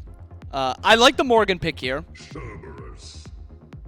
The Serb pick, it's going to be a tough laning phase into the Alma. You're going to be getting out pushed. Okay, Wow. that is different. But you know what this disco pick gives you? A solo lane that's not going to get stomped. Serb actually should have a little bit of kill potential with the current Amaterasu build. I'm curious to see if Nika opts for the Golden Blade or if he's going to go for that Shoguns to get that defense early. But a Serb with disco passive gives you enough damage, along with his shred from his 2, where he might be able to just solo Nika if Nika's not careful. And why not? We'll lock in that Sobek last for Mike. Not the greatest support, but when you have this absolutely unreal top 4, I mean, you could have even put the rat there, like you said. Yeah, I mean, I think the Sobek brings a bit, right? We've talked in the Sobek. I think when Aurora initially picked it, we were not too high on it. It's, you get to the late game on a Sobek, and you either you pluck, and if somebody has beads, you are dead, and if somebody doesn't have beads, they are dead. And it's like, it's sort of the dichotomy of the pick. But in this comp, I don't even hate that. If Mike plucks somebody and they beads, then Baba presses 4 and walks forward, and they still walk into the fight. It feels, we talked about tougher to execute. It feels tough to mess up fights in this Jade Dragons draft. I mean, for sure, you're even talking about the Sobek plucking. Even if he does pluck and he does die because somebody beads, he's setting up a huge opportunity for the rat to dive, the Alma to dive, the Chernobog to either dive or kill said person who did beads. This Dragons comp is insane, and it seems very easy to play. Not to take away from the King side of things, I think they have ways to play through this game. I think they actually should win a lot of these lanes on her Afro, a ton of sustain, really good clear. If Twig can get ahead on this Ravana, there is potential that he can kind of run this game also. Very diveable. He dives well into Baba, but Baba doesn't return as much damage into Ravana because of the 2 forms of immunity and the mitigation and the ult. And then also Serb with disco passive if he has that disco passive. That is another lane you could play through. So the Dragons comp is insane late game, and it has opportunities in the mid game. But the Kings in the early game, that's kind of where they have to get it done. They're required to kind of, play a fantastic early game. If it goes late, I wouldn't be happy if I was a Kings player to go late and play against this Dragons comp. No, I mean, and I think they had a similar comp in game number 1. They had some of those small advantages early on, and they were able to push a very small lead, maybe 1,000, 2,000 at times, but just the Dragons never felt like uncomfortable fighting back into it from the spot that they were in. I mean, if you're the Kings, if there's one way, like you get a small gold lead, you want to keep on forcing it, who's going to be driving that pressure? It's going to be the Anhur in this duo lane. You want to play through the lane that has the global. The lane that has the global is the Chernobog. Chernobog's not a fantastic 1v1 god. He's self-sufficient, he's pretty safe, but he's not going to win that 1v1 unless he already has a lead. Play through shield camps, play through those purple buffs, and if you have somebody like Jarcorrr, that is something you can do. Jarcorrr is a player, you get him a lead, he can win you the game. Still just going to be a little risky, though. A little bit risky. Game number 2, Camelot Kings trying to even us out. Jade Dragons trying to go to set point. We'll throw it over to the casters. Thank you so much, Frog and Inbound. That's right, it's J-Mac, it's Trelly, and Doug back once more. The Camelot Kings and Jade Dragons for game number 2. Still sticking with the Aphrodite and the Ravana from game number 1 for the Camelot Kings, but swapping things around a little bit. Still sticking to a Guardian for variety, but now moving over to the Cerberus. And I think maybe the big switch up here is for BigManTingz on the Discordia, grabbing that one. And one of the things that at least Inbound on the desk alluded to a bit, Trelly, was being able to allow variety a bit more comfort over in this solo lane by having this Discordia to potentially provide that passive over to him. Certainly could be the case. Up against Ama, you don't have the greatest kill potential early, but yeah, if you get that passive, a little bit of damage online, and she's not constantly silencing out the ghastly breath, you'll have a decent opportunity. I got my eyes on you, Mike. What's your play here? We saw earlier, yesterday, Aurora go for a play like this. Ended up dying and getting almost nothing for it. I believe Cyclone Spin also died. So what's Aurora's game plan this time? I mean, Mike's playing him this time. He's not going to be able to steal purple. He could certainly get the minis, though. Is that his only plan? Just take a little bit of farm? He's just standing. He's just waiting. He's going to be annoying. That's it. He's going to horrific them and just be annoying. That's the plan. He's just standing there menacingly. Alrighty. He gets the frenzy. Can he? God, he's got to do like 80 damage to this buff, and he doesn't steal it away. So Mike gets nothing for this one. Didn't even pop the horrific. Just let them walk past him. He just walked on through. He just stood there. He tried to steal, didn't do so. Said, oh, okay, back to my lane I go. Did manage to give Coast a couple of camps of farm for himself and the entire wave from what it seems. So that's going to get Coast a nice little lead as a hunter. For Mike, going to be suffering a little bit from the failure of that gank, or from the failure of that steal, I should say. Trying to take that one out. LASBRA level 3 on the Ratatoskr. Tries to get a little bit of poke towards CaptainTwig. Now back to the duo. What's happening with the Hunters? They're losing so much of their health. Fortunate for Jarcorrr, he's got Quig nearby, so some sustain available in the Aphrodite, but Code's going to have to lifesteal up and use those potions in pocket. I mean, take a look at the buffs, right? Green buff still available. VaporishCoast obviously wasn't able to pull that, so that farm is going to go over towards mid-jungle. CaptainTwig taking a lot of damage here, and Dardez goes forward. The Horn Shark get cooldowns, and Twig should fall down. The silence from Dardez preventing any potential get out of there. And it's the Jade Dragons this time who get first blood over the Camelot Kings. While the gank may have failed for Mike, it's been success on the rest of the fronts, especially over in mid lane, giving that first blood to Dardez. Yep, and like I said, you get that extra farm from the green buff, so that's just going to help out the Jade Dragons mid-jungle very well. Looks like the Camelot Kings still trying to siege forward, but the shield buff went the way of VaporishCoast.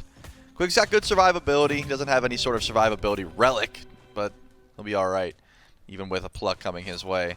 Should be just fine as long as Jarcorrr is nearby. So the Jade Dragons, they give first blood over to Dardez. Already a scary thought, but he's on the Baba Yaga, gets the Book of Thoth online a bit quicker, which means you're going to get anti-heal a little bit quicker once that Divine Ruin comes on. And then, what I'm really alluding to, that Prophetic Cloak, you get online a bit quicker. The topic of conversation when Baba Yaga is in the game is how good is your dive? Can you kill her? And more often than not, J-Mac, the answer has been no. For just about anyone, but mostly Paul. But in this case, really anyone who's playing Baba Yaga, very difficult to dive this character.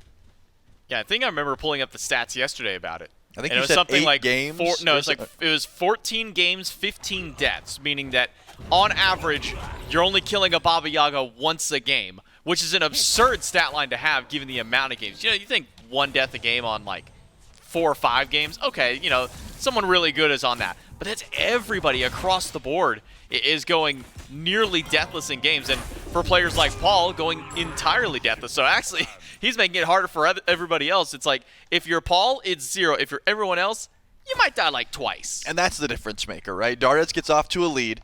If you look at the dive of the Camelot Kings, Variety's going to go to the back line. You don't really care about Stingy and Torment. If you're Baba Yaga, I'm going to be honest, you have so many ways to immune that ability, so you're not going to care about that damage. Sure, CaptainTwig has Mystic Rush and has some good DPS from ahead, but he gets first blooded. So already, if Dardez doesn't massively misplay, I find it very difficult that this Baba Yaga is ever in a perplexing situation. It's up to Tingz to find some good poke, and even that doesn't seem too likely. Frenzy from the Kings. Mike in danger. Here comes LASBRA on LASBRA. the way. The dunk down only hits CaptainTwig, who goes right back in on a PBM. The stun connects. The spears are there. Jarcorrr finds the jump, and one more shot from CaptainTwig will put down his opposing jungler. A 2-for-none swing for the Camelot Kings. That's a great opportunity there for Jarcorrr and CaptainTwig to get active. They both are able to pick up some kills. I mean, even if more damage came through, Quig still had Undying Love. This Aphrodite would have been able to keep just about everyone on this side of the map alive. All the while, Mike didn't have ultimate yet, still level 4. The Sobek doesn't provide too much damage. The fight over the shield buff heavily goes in favor of the Camelot Kings, and they have been able to pull ahead. I'm thinking duo lane still could be a point where they try and get active. Of course, VaporishCoast has the extra level because he was able to get a lot of solo farm. But still not a bad spot for Yark or Quig over on that left side of the map, especially when they're attached together. I mean, you got the Anhur, you got the Aphrodite. Very difficult to try and find any sort of pressure there. Desk was talking about giving variety this Discordia buff, but taking a look at the damage chart, it's actually Jarcorrr who has it in a lane that's already established a good bit of control. It's going to make it even tougher for Coast to try and box up against Jarcorrr, as if it wasn't already tough enough to try and box into an Anhur early. Now throw one with the Discordia buff and a lead up against you. Will be a tough time for Coast. LASBRA wanted to try and go for a blue buff steal, but as soon as CaptainTwig showed his hand over on the jungle, we'll back away and just make sure that blue is secured for his own team, as Nika is able to drop that one down. So first blood went over to the Jade Dragons, but the lead that came from it has immediately been mitigated right back by the Camelot Kings. So 5 minutes in, we sit at an even point. Ultimate from Variety will catch Nika out, but a dash makes sure that he can get back towards the tower. Yep, Stingy and Torment gone for now. I did see a little bit of eyes from LASBRA, but didn't seem like it was going to net anything, any sort of gank over to the right side of the map for now, because Dazzling Offensive is going to be a good stun, but as long as Variety's jump isn't forced, you're not going to get too much value from it. So I can see why you don't really want to go for the gank over on right, even with the ultimate being down. Still tremendous duo lane pressure from the Camelot Kings. They're able to grab both bastions pretty freely. I want to see how Ko starts using this ultimate, though. He can, you know, really gank anyone on the map whenever he wants, but you got to make sure you clear the wave first. You're going to lose your tower or a bit of pressure. Does the apple connect? It does, and Dardez is going down. Too many ultimates thrown his way. LASBRA tries to at least close a little bit back, but his doesn't do enough damage against the two. Nearly gets hit by the root. Avoids a bit of damage, and in the back, it's Jarcorrr with one, and Nika gets soloed by Variety. It's carnage on all fronts as 3 players from the Jade Dragons just get manhandled by the Kings. I mean, Dardez gets completely poked out, tries to juke the apple. Tingz reads it. That confirms 1 kill. I saw Coast ult in. I thought he was ulting in to try and chase down CaptainTwig. No, he was running away the best he could, but Jarcorrr had plenty of damage to try and confirm that kill. And then the solo from Variety, without even having the Discordia passive, ends up connecting and Nika falls down. That's about as big of a swing as you could ask for besides getting a free Gold Fury. And that was, Speaking of Gold Fury, and that was at least from what it looks like, at enemy tier 1 tower for Variety. He was standing at Nika's tower line with no ultimate. Jade Dragons will get the Gold Fury, so a bit of an answer back to the 3 kills from the Kings, but now Dardez is in danger again. BMT throws the apple, but it's a juke this time by Dardez. A couple of good wall bounces to save him. But now the Camelot Kings are still pushing forward. They've lost the objective, but still trying to keep up the fight. Purple buff going to be spawning in shortly if Quig and Jarcorrr can keep up this pressure. Coast might be out just another camp. Yeah, it could be out his tower soon if he keeps, you know, getting out pressured like this. CaptainTwig's nearby. No way. Ghost tries to keep it alive, and it looks like they don't even care about the buff. They're going to dive him. He does not have his ultimate either. Punched into the wall. He's going to hide for a bit. Yeah, he's got time. Where's he going? Dashes out, but Jarcorrr has a couple too many spears. PBM does connect the pluck, forces the beads away from Jarcorrr. CaptainTwig trying to steal purple, but with LASBRA and Dardez now arriving on the scene, he'll have to immediately pull from that one, go over towards the shield buff, a little bit more confirmable for him and the squad. The Camelot Kings, another kill on a VaporishCoast, a 3-0 on her for Jarcorrr. A pick on a BigManTingz would be giant for the team. The Jade Dragons do get that one. Credit to Nika for the setup, and LASBRA for the final dunk down in, but now Variety has shown up with CaptainTwig. Root is good on the LASBRA. The breath is there, and a couple of in-hands take down one. Sinjin Torment just off the mark, not able to grab Dardez this time, but now 7 kills for the Kings. Yeah, that was a clutch rotation in from Nika and LASBRA able to connect, but here comes Dardez still getting dope. He's got an Afro ult. Can you even kill him here? Looks like it doesn't matter. Everyone's flying in. Quig and CaptainTwig now separated, and that's going to leave the Ravana all by himself. VaporishCoast can finally answer back, and maybe Mike could try and go for a pluck on one of these targets, but with Dardez heading back to base, it's only Nika as follow-up now. So it'll just be a clear of the double front line for the squad.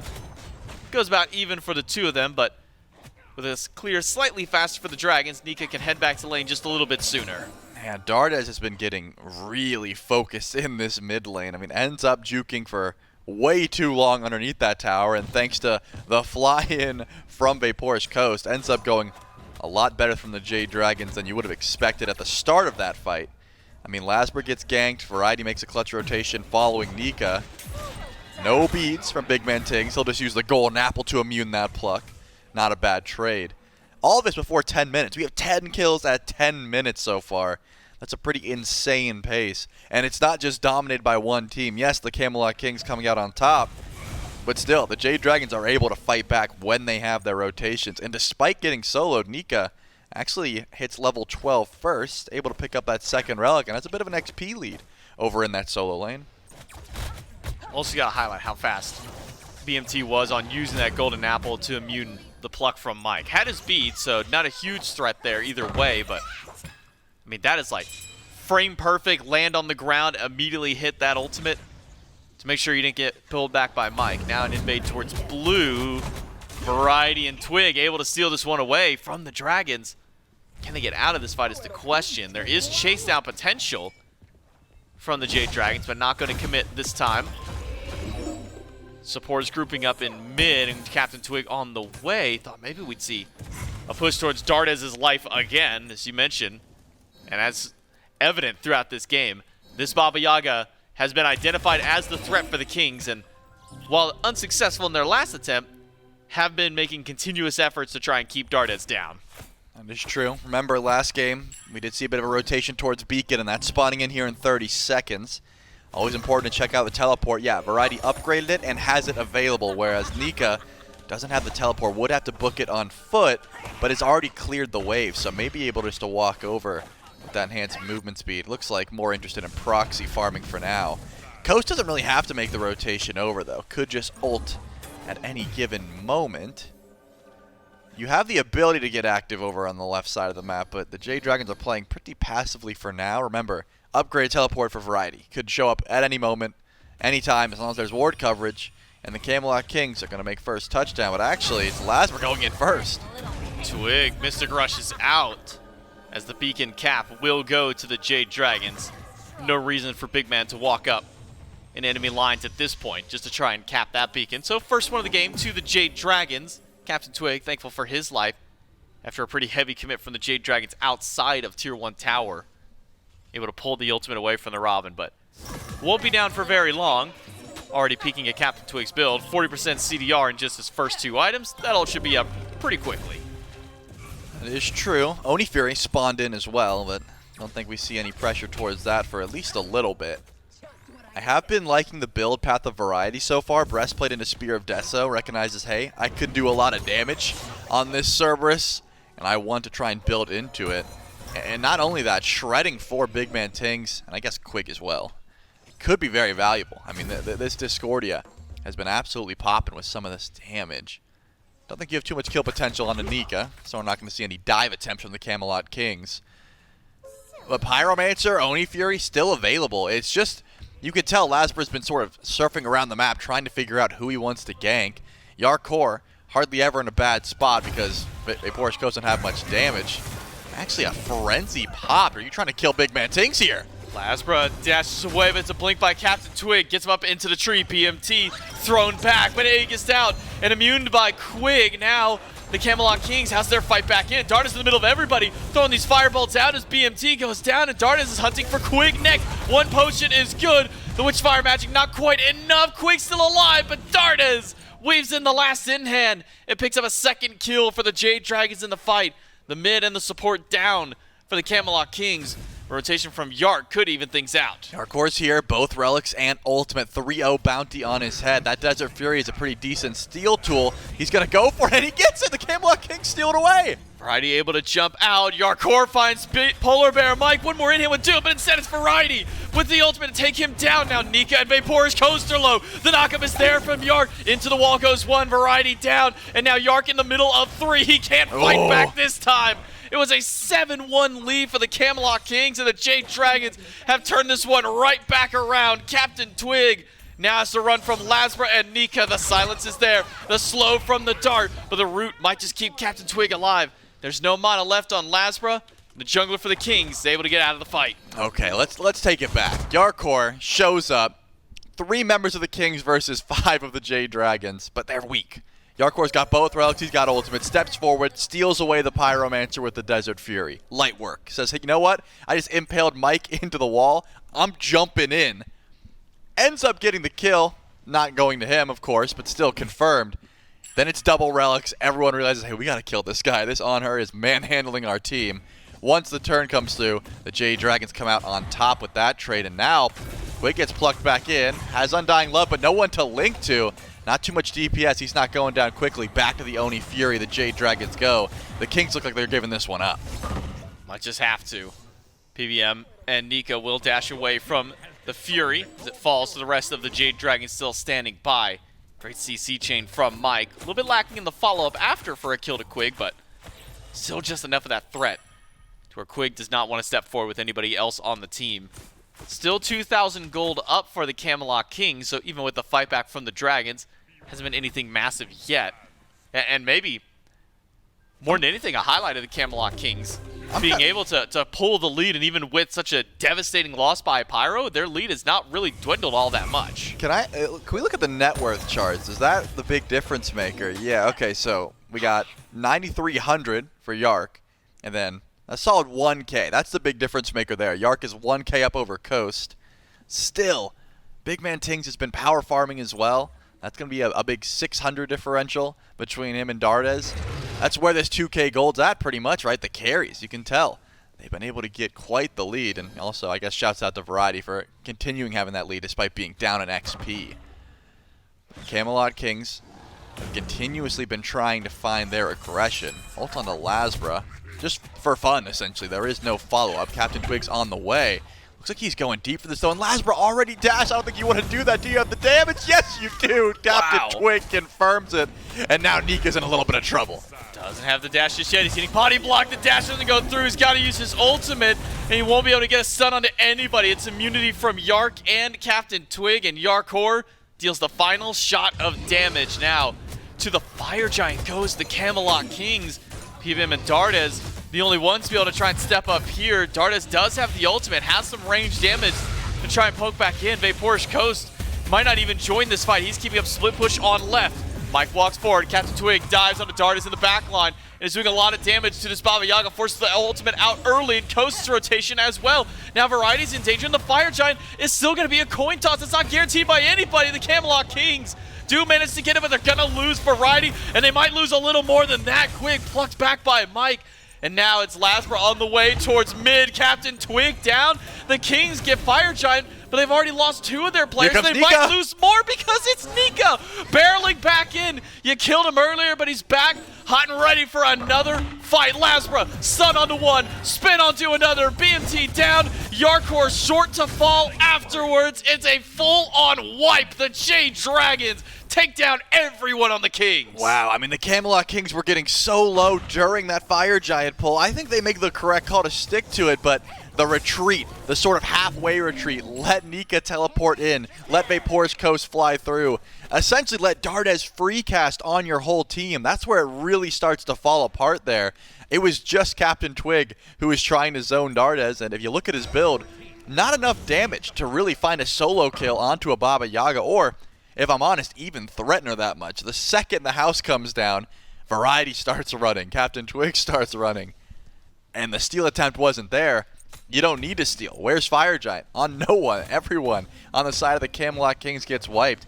And I also love the way that Coast played this. When the fight starts, he's down a level or 2, and he says, you know what, guys?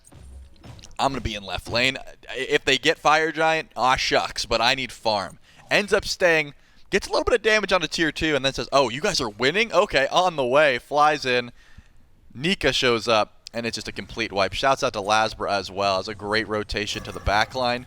Does not go in for some of these low health targets. Go for the full-on wraparound just to make sure that no one from the Camelot Kings can escape. And now, what was looking like a pretty open and shut Fire Giant for the Camelot Kings ends up being a gold lead for the Jade Dragons.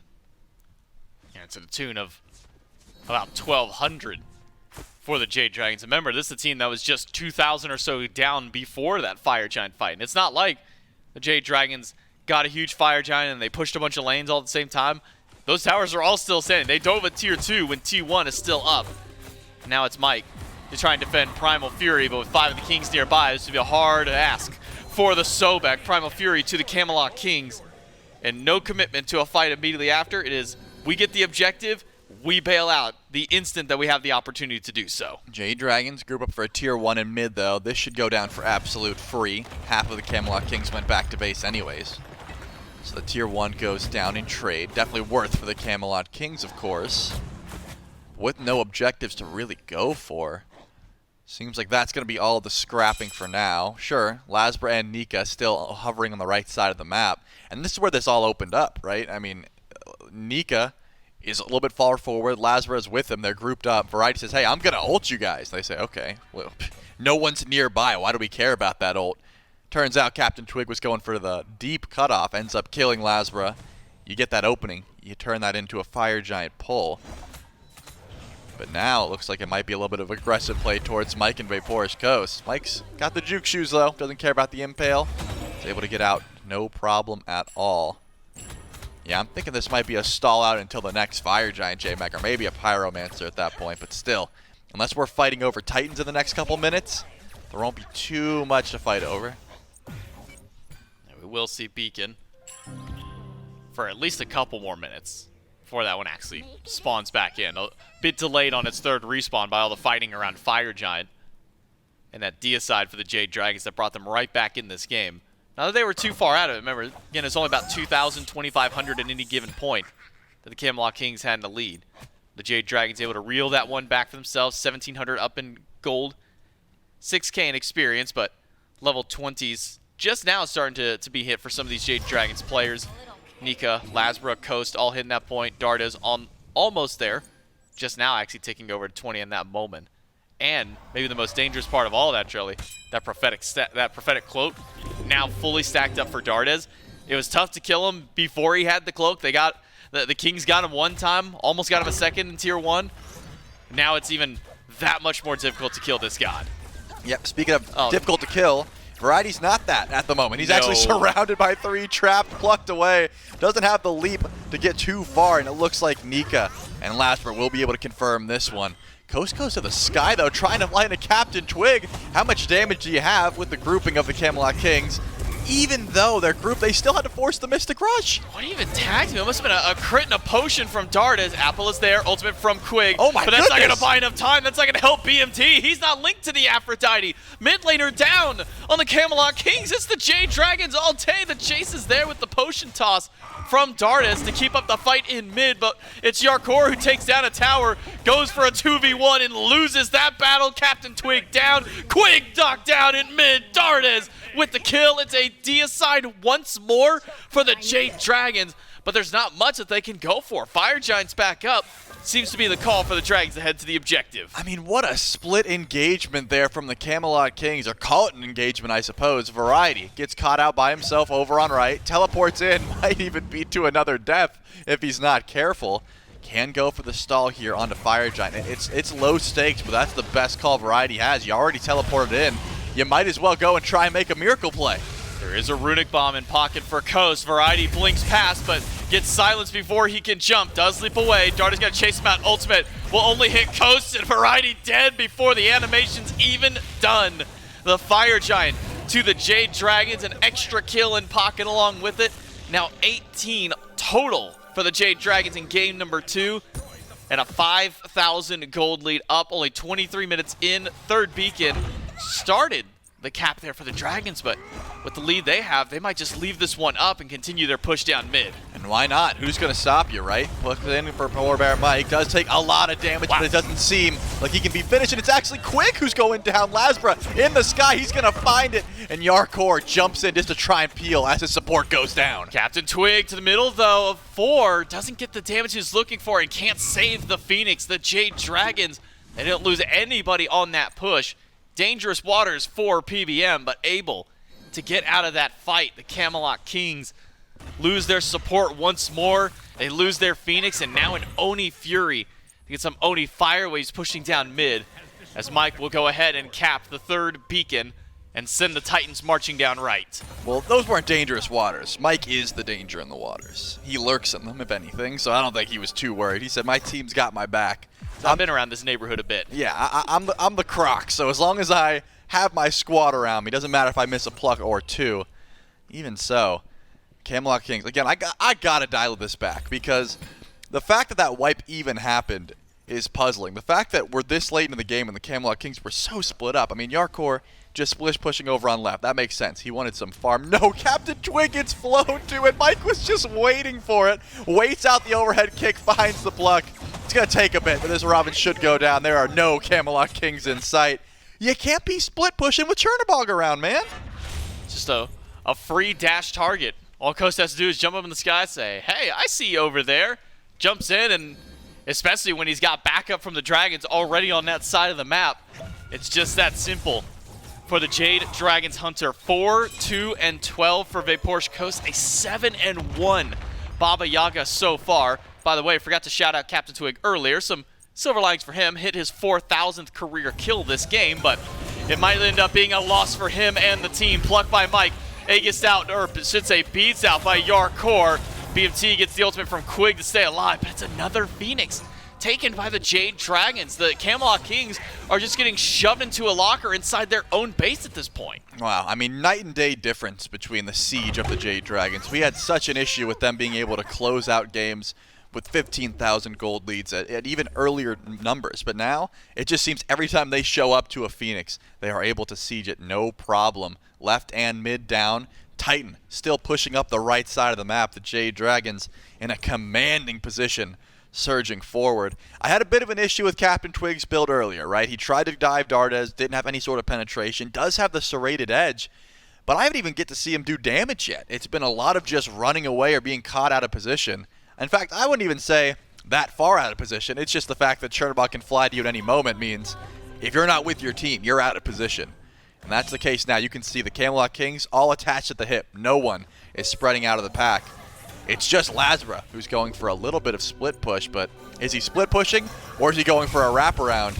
You be the judge. It looks like he's going for the wraparound. It's a full mounted defense. All the Kings are here. Meanwhile, minions are starting to pour into their base. LASBRA and Mike won't give them an option out. Jarcorrr jumps to Mike, gets the impale, but the Jade Dragons can now collapse right back in. All they need to do, they don't even need to get kills. They just need to keep the Kings busy, so that way this Titan can get worked down by the minions. Variety goes to the ult on 2, doesn't get anyone. Jarcorrr barely alive at the end of all of this.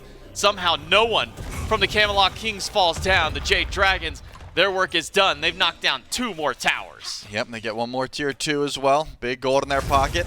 And they're able to start the retreat call. At the very least, the Camelot Kings have that mid bird respawning here shortly. Means they won't have to defend too much fire waves. And also, at the way this will respawn, Fire Giant that is, doesn't look like it's going to be an enhanced FG. Quig! You can't be too far up, man. I was just telling you, Coast can fly in. The fact that we're saying speed buff is too far up is insane at this point. The Camelot Kings are getting run at in their own jungle. You can't even farm your own buff at this point. The Jade Dragons have just taken complete control of this map. Another mid-Phoenix. Respawn and knocked away.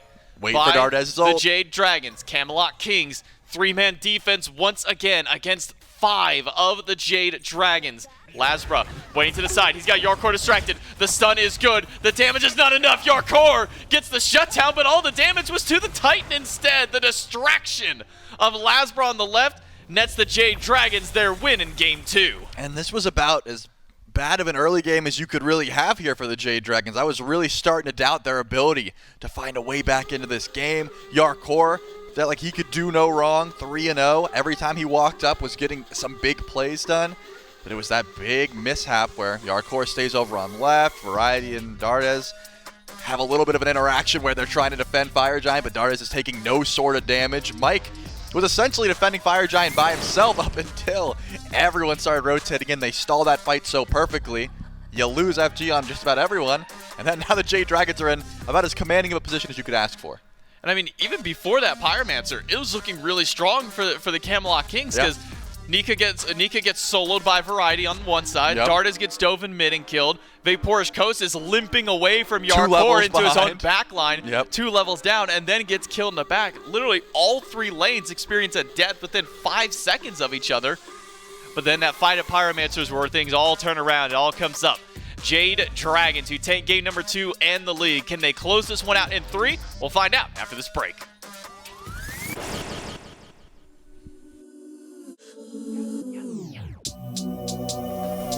Dame la plata, plata. Cash, cash, cash. Get money, get money. It's bam, bam, bam. Hey, it's bam, bam. She wanna flick for the gram. Plus, her baby sabe who I am, so she wanna do it all on cam. Like, hold up, sabe how to hold a pull up. Soon as we done, I'ma roll up. Full on some better, I pull up. Papi te paga los biles, pero quiero todo lo tuyo. Prefieres hacerlo conmigo que siempre lo hacemos bien duro. I bought a Benz straight from the trap. I don't like paying no taxes. I don't need friends, solo una mami. Papi te enseño what racks is. Me and my chick, we got a chick. Yeah, we treat her like a pet. She keep it G, she keep it tranqui, but she be down with the set. Ay, me and my chick, we got a chick. Yeah, we treat her like a pet. Ay, EBK if you all in the way, you in the field with a vet. Ay, bam, bam, she wanna flick for the gram. Plus, her baby sabe who I am, so she wanna do it all on cam. Like, hold up, sabe how to hold a pull up. Soon as we done, I'ma roll up. Full lines are better, I pull up. Hey, bam, bam, she wanna flick for the gram. Plus, her baby sabe who I am, so she wanna do it all on cam. Like, hold up, sabe how to hold a pull up. Soon as we done, I'ma roll up. Full lines are better, I pull up. Vestido Mbappe, reach como Mbappe. I can never let her off stop me. In the backseat, I'm with your chick. I love it when she be on top, man. Windows black, that's a fact. She don't even mind getting sloppy. Shooter outside, holding it down. Si le digo que hacer, he like copy. Ábrame la ventana para ventilar este humo. No way, Mr. Officer. Soy un trap star, so you know. Fumo, bebo, vendo. ¿Qué le digo? You know where I'ma send you. Bam, bam, she wanna flick for the gram. Plus, her baby sabe who I am, so she wanna do it all on cam. Like, hold up, sabe how to hold a pull up. Soon as we done, I'ma roll up. Full lines are better, I pull up.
complicate things.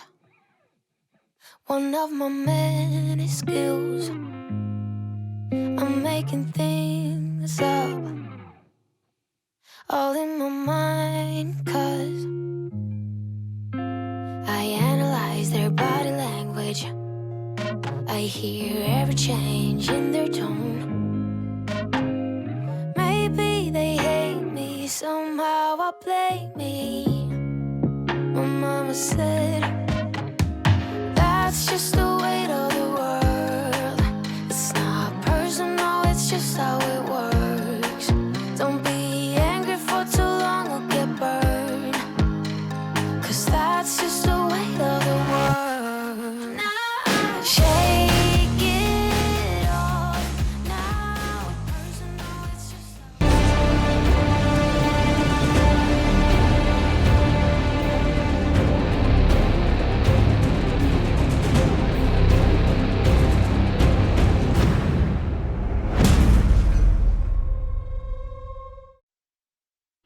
Welcome back, SMITE fans.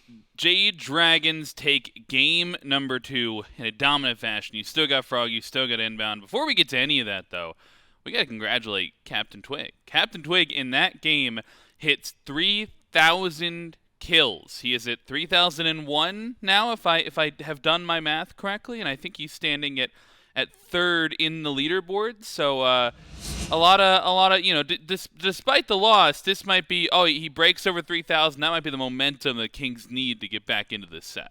Yeah, maybe not the 3,000th game or the 3,000th kill you'd want in that game, especially because the last half of the game wasn't too close.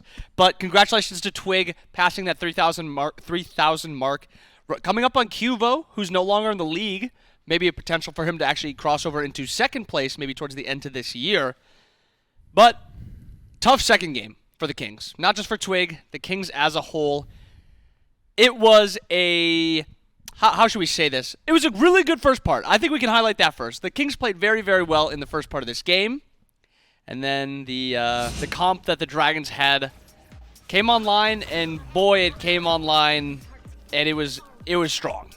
Yeah, I mean, I don't necessarily want to rehash anything that we said during the picks and bans, because I feel like we covered a lot of what was going to happen during picks and bans when they got Baba Yaga's 7th pick, and then they didn't really matter what support that they got. But I mean, early game, the Kings were I don't want to say running away with it because they weren't there, but I mean this play especially, where the Dragons were, close to even, maybe down a little bit, and then the chase back on that Fire Giant. The Kings even got the Fire Giant.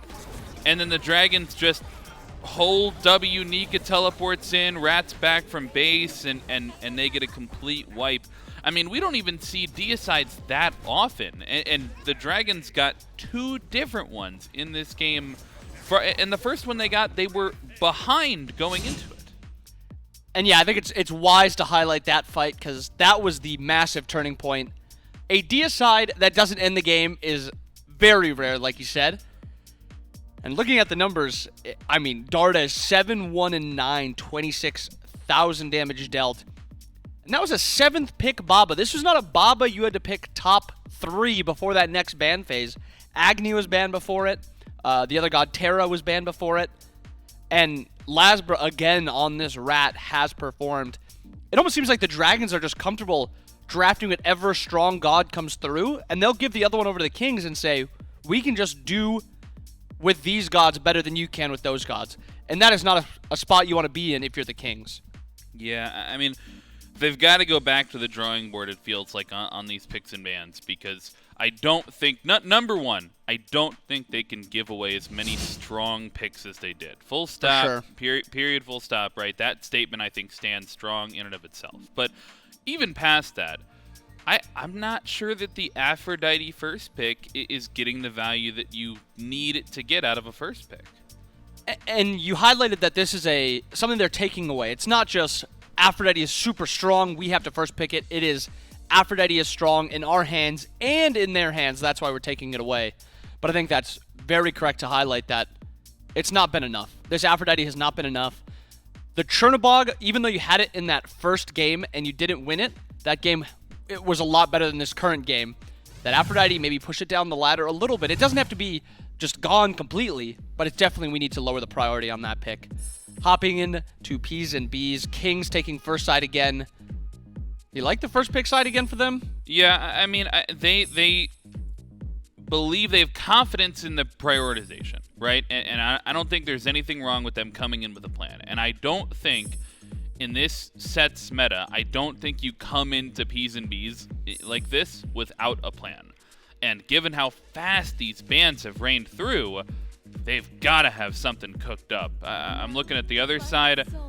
It's the Aphrodite again. I want to say maybe their plan, given the benefit of the doubt, maybe their plan was the Ratatoskr, and the Dragons actually ban it away just in case.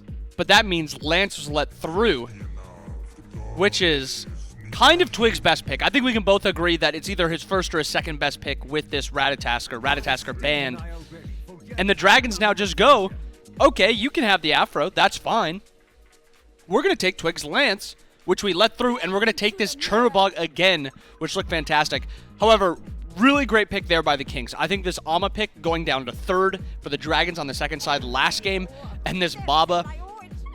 Yes, maybe a little still over-prioritization on this Afro, but the second, third picks cleaned up a lot, and the Dragons are not getting as much value. Yeah, now I feel much more even about the draft, right? You still prioritize the Afro, but you get the Lancelot on the other side, maybe something. I think we've seen LASBRA play this in the league before, but not something he's played as of late. So you take away that global pressure from him, and then importantly, you get two of those top tier list picks, the Amaterasu and the Baba, on the side of the Kings. That's definitely going to be helping them out in these team fights.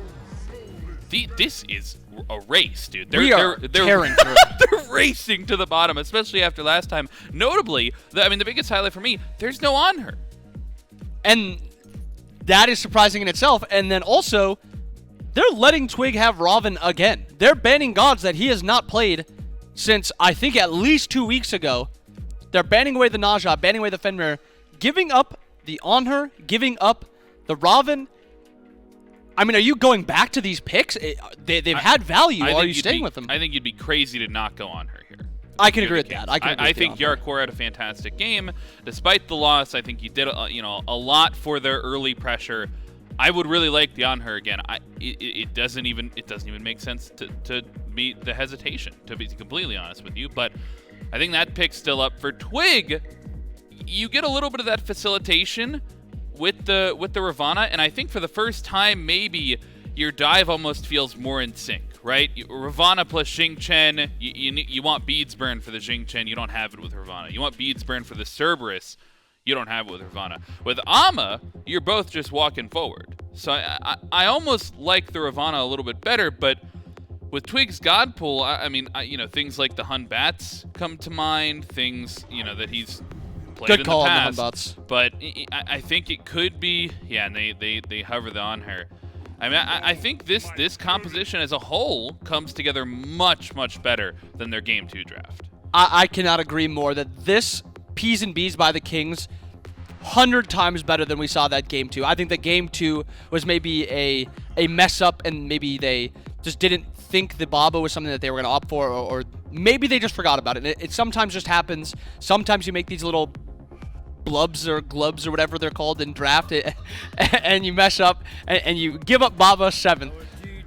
Unfortunately, that happened in Game 2. Game 3, it came together a lot more. Phenomenal draft by the Kings. It makes a lot more sense. It plays together a lot better.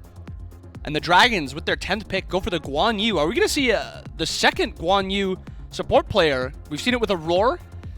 Unfortunately, I think it is going to be Serb support, but we have seen Aurora play this Guan Yu, so there's always potential there. Yeah, I mean, we saw the hover of the true support pick from the Dragons in that Guan Yu slot. So who knows? I mean, if Mike wants to be aggressive, Guan Yu certainly has the power to do that. And if they're looking to make space, get the Chernobog to fly in on some of those fights. We've seen Mike on the Cerberus before, of course, as well. That would be the more traditional Guardian over in that slot. But, I mean, I'm looking at the team fights between these two compositions, and I don't think... I think there's some easy-to-execute aspects of each part. Actually, my train of thought has been derailed because I've just gotten confirmation from Reduction. It is Guan support. He is going for that aggressive warrior. I'm not a fan of it. I really do not like Guan support. Even when Aurora plays it, I think it looks fine. But I think Serb support makes a lot more sense than the Guan support, or just going for a different support overall. Guan maybe has a fine laning phase. He team fights pretty well. But you want levels. You want points into your abilities. You want to be ahead so you don't just get one shot when you're horsing in. They have a lot of horses. I don't know why I just thought of that, but they have a lot of horses on this dragon side, so they're going to be able to chase pretty easily. But again... Oh, dude, no Hachiman. Why didn't they pick Hachiman? They could have had a lot of horses. There would have been 3 horses. Oh my, what a missed opportunity. That might just seal their fate. Yeah, we might have to go Kings here now that there's not enough horses on the dragon side. That's tragic. I mean, how do you think the lack of horses is going to affect the Kings draft, though?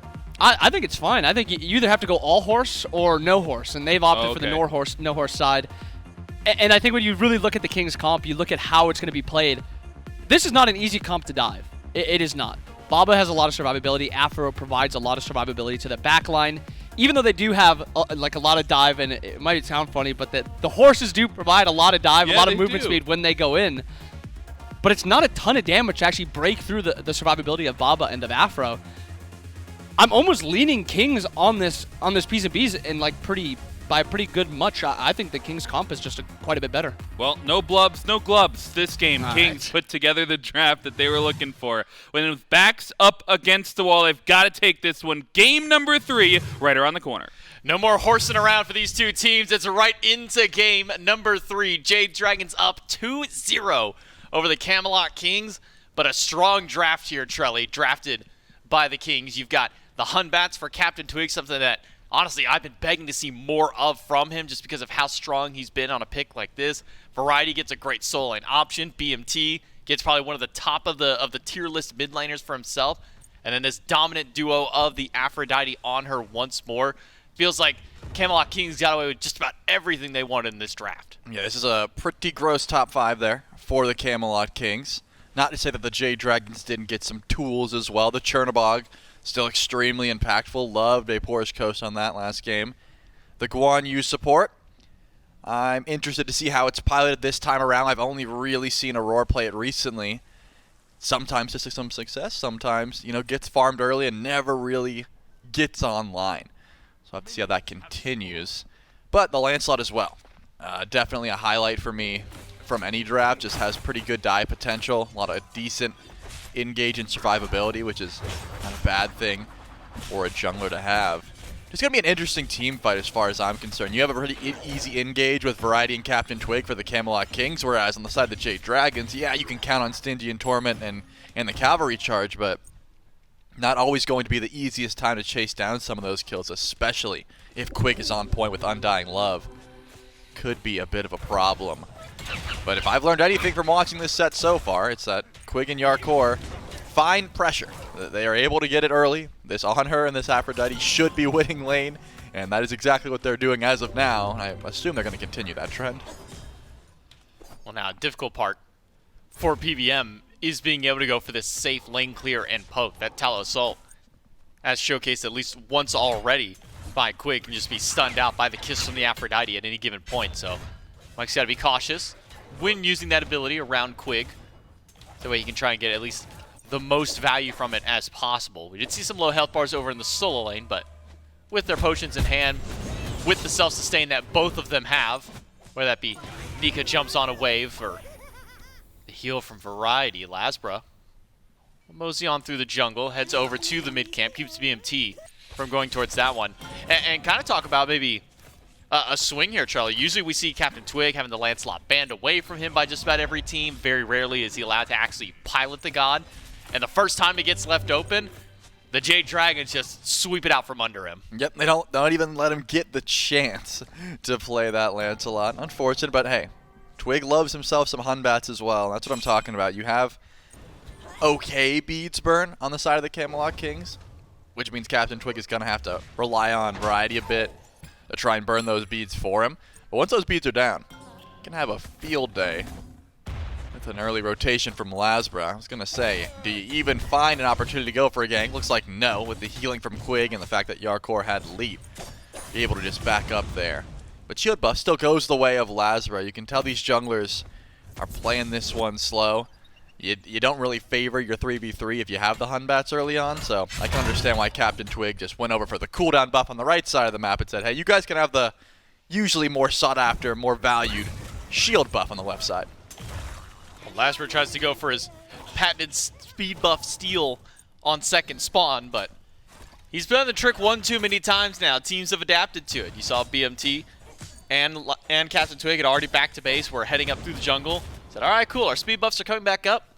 Wonder if we'll see LASBRA there. Sure enough, they run into him. A couple abilities from BMT scares LASBRA away, and speed buffs will be safe, at least on this spawn. But it's been at least fun to watch how some of the teams have adapted to it. You know, for a couple of instances, we saw LASBRA getting the better end of other junglers, being able to steal sometimes one or both of the camps. I think we saw Oath start to take that adaptation after their matchup against the Jade Dragons. Oath said, okay, this happened to me one too many times. What if I try it out?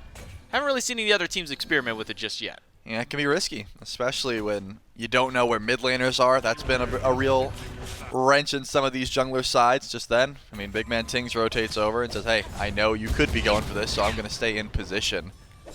And is able to stop that one.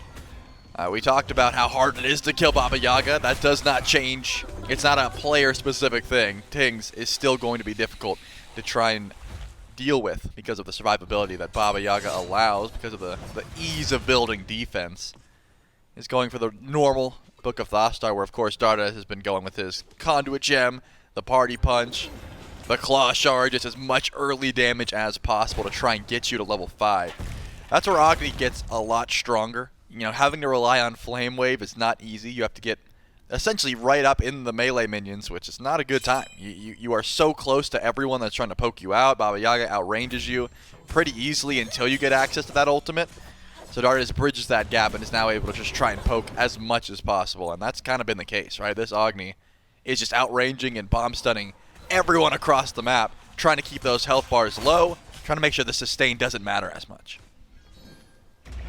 Well, now that we have level 5 for Twig, technically level 6, but most importantly having the Jotun's Wrath now, I want to start seeing him get a little bit active on this Hunbat, start getting some of those beads away, make it a little bit easier maybe for Variety to try and go for a kill towards Nika, let Quig and Jarcorrr have a bit more of a field day over in the left side, start getting some of these relics taken away. I mean, even LASBRA's opted for beads just because of the threat that this Hunbats has.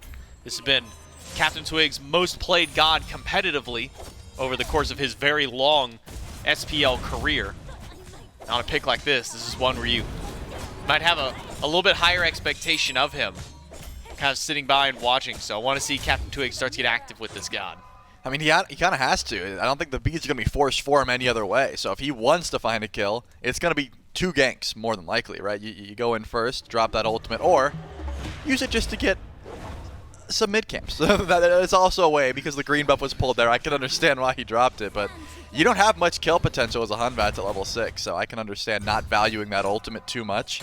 If you had someone with Blink or a teleport with no CC immune ult, I could see really holding on to it.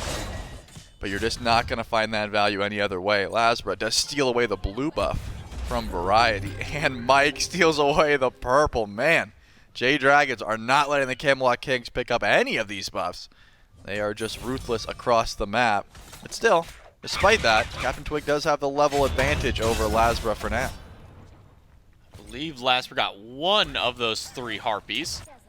BMT goes for a little bit of poke. But sealing away 2 different buff camps. Nika pulls Variety under tower. Dangerous positioning. Ooh. But Nika doesn't have the follow-ups. Already used all of his other abilities. And not sure if it was spotted out by Nika. But I believe CaptainTwig walked over a ward just at the top side of that blue buff on the right side. So wisely will not continue the chase to Variety, but still keeps things interesting at that tower line. Yeah, with the ultimate down, I like the fact that CaptainTwig was over there, but not going to open up too many gank opportunities. So that's going to be the end of the scrap over on right. I believe last game we had 10 kills at 10 minutes, something like 7-3. This time around, definitely a slower pace. The Jade Dragons understand that they are up 2-0, and they've got some wiggle room here to play a little bit safer, and the Camelot Kings realize, hey, if we make any sort of mistakes, this set is over and we get 3-0. So have to really make sure if we're going in for any sort of invades or any sort of ganks that it is high stakes in our favor. So far hasn't been much. Junglers are meeting up in gold for a bit. I was going to say, do you have too much poke? CaptainTwig definitely getting the worst end of that trade, but LASBRA doesn't have blink. There's not really chase down over a wall that Lancelot's going to bring. Unless CaptainTwig goes up for, yeah, I was going to say up for the shield buff, then you might be in some trouble. Twig. He's got another wall to jump over. Another camp that he can evade LASBRA with, but with a gank towards dual lane. Ultimate from Quig now used. And a fast dash from Mike will get him around the pillar. LASBRA can now once again claim the shield buff for himself and the Jade Dragons. Another ult from Nika just to try and secure his the blue, shield but in the air! The shield damage from Variety while hovering in place from the ultimate was enough to steal that one away. So empty-handed for Nika on the right side of the map. A great little moment for Variety. And it keeps the Camelot Kings alive and healthy on the opposite side. BMT goes to the ultimate. Dardez has already used his dash. He's going to eat all 4 of the fire bolts. Not quite enough damage. And the trail not going to follow in this time. Dardez alive, but close call for him. No Aegis to bail him out. If Tingz wasn't cringe, that's a kill. Damage second slot, oh yeah, you get a kill there. But he went for cloak second. Who goes for cloak second, man? Everyone knows we're in a cloak third meta. But Tingz says, I need to get as tanky as possible, as quickly as possible. Missed out on that tier 2 pen. That could have been the difference maker. Jokes aside, didn't seem like there was enough DPS there to even find a kill on a Dardez, even with the enchanted spear. But it wouldn't have been bad, right?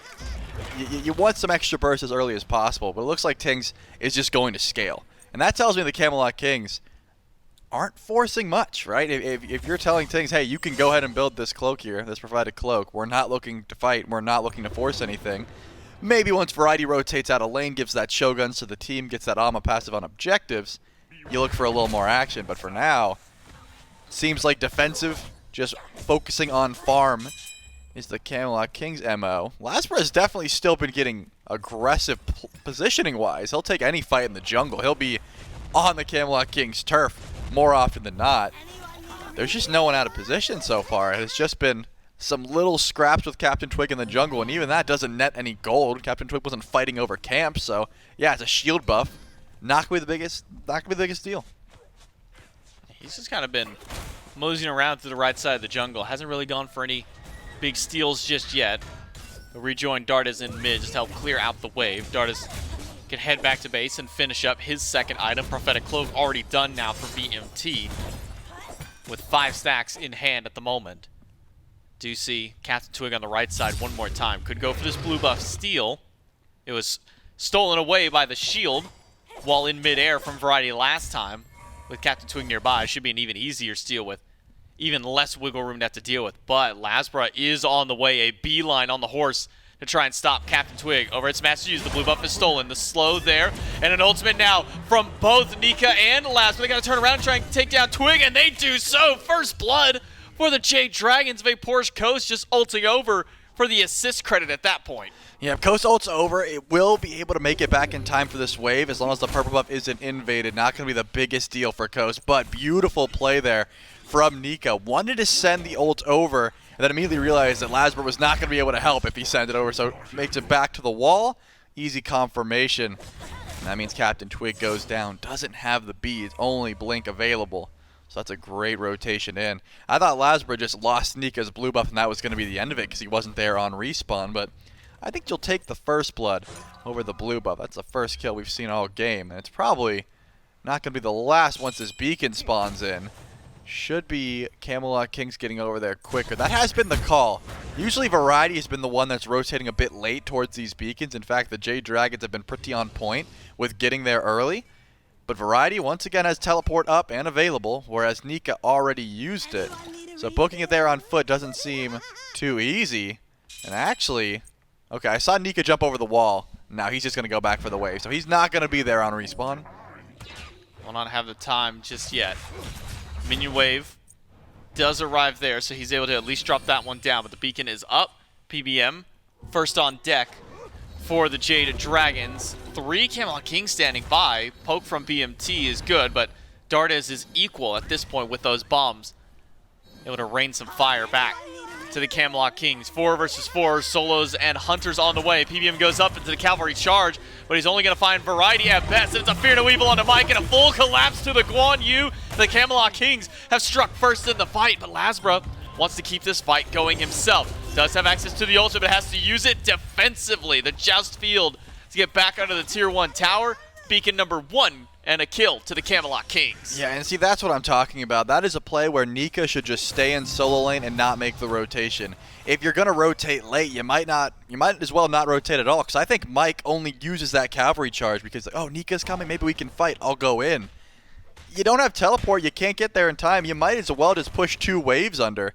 It's going to end up being much more worthwhile because now Mike goes down, the Kings still get the beacon, and you don't get any extra farm because you were just sitting around waiting. And unfortunately, CaptainTwig also stole away the blue buff. If you're not going to be there on time, just stay in lane, get some extra farm. Doesn't end up being worth it at all for the Jade Dragons, and the Camelot Kings pull ahead despite losing CaptainTwig for first blood. Nika's just sitting there going, man, this is such a messed up day. I rotate over, we don't get a kill. Now I have to walk back, and I lose my blue buff. Oh. LASBRA's here. Could Doesn't try know. and steal blue away. Doesn't have the timer. He should have the timer. He's the one who took it. Well, he started to run, man. Backed away for now. Looks like Variety's going to be able to get a blue buff of his own, though Nika is nearby. Could try and steal it. No, he gets the stun only on Variety. It doesn't hit a single one of the minions. So no steal this time for the Jade Dragons. Camelot Kings managed to get both blue buffs this time through, even with rotation from LASBRA. It was a bit early. He had the timer on it because he's the one who stole it last time. I'm surprised that LASBRA just walked away so casually. He definitely played it like you didn't know it was spawning in 3 seconds because you already pushed out CaptainTwig. You know he's gone. Maybe you're fearful of the rotation from Tingz. That could have been the call. Dardez says, I have no eyes on Baba. And he says, you know what? I don't want to deal with the house right now, so I'm going to leave. If that's the call, I respect it because that's a level 16 Baba Yaga. Did finish the Divine Ruin. Will have plenty of damage in any sort of team fight and also essentially be unkillable without a rotation in from Dardez. So it's going to be the end of the scrapping for now. Pyromancer is up and teams have been rotating towards it. The Jade Dragons actually go in for the pull immediately, but Dardez and Quig are standing by. They know this is happening. Level 16 for BigManTingz. Nika walks up, takes one big ability and says, that's not great. The Camelot Kings have stolen fire and may just be stealing this fight as well. Dismount from LASBRA. Variety's got ultimate, chases him down and gets a second one for the Camelot Kings. They get Pyro, they get a kill, and they may just get a little bit more than that. Dashing by Variety, ult from Nika puts him under the tower, and he's already used his dash. Variety goes down. It's a great trade for the Jade Dragons, but they're going to lose their tier 1 tower as well. VaporishCoast a bit late on his rotation over to save that one, but one pick at the end at least helps the Jade Dragons out. That's just a puzzling pull for the Jade Dragons. I don't see why they felt confident going in for that Pyromancer when Quig and BigManTingz were linked and right next to it. Ends up getting stolen away and a tier 1 tower drops. I don't care too much that Variety died. If I got the free Pyromancer and a tier 1 tower, that's plenty of gold in hand. Not to say that the Jade Dragons shouldn't get aggressive, but going for that objective, questionable. Going in for this objective. Looks a little bit better, but still, Jarcorrr and Quig are right here. They know this is happening.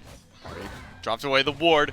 Mike goes onto the cavalry. It's over towards Yark. Gold Fury goes to the Dragons. Now they've got to break out of this fight if possible. Variety has his ult back online. It's going to be Mike's life traded out for this one.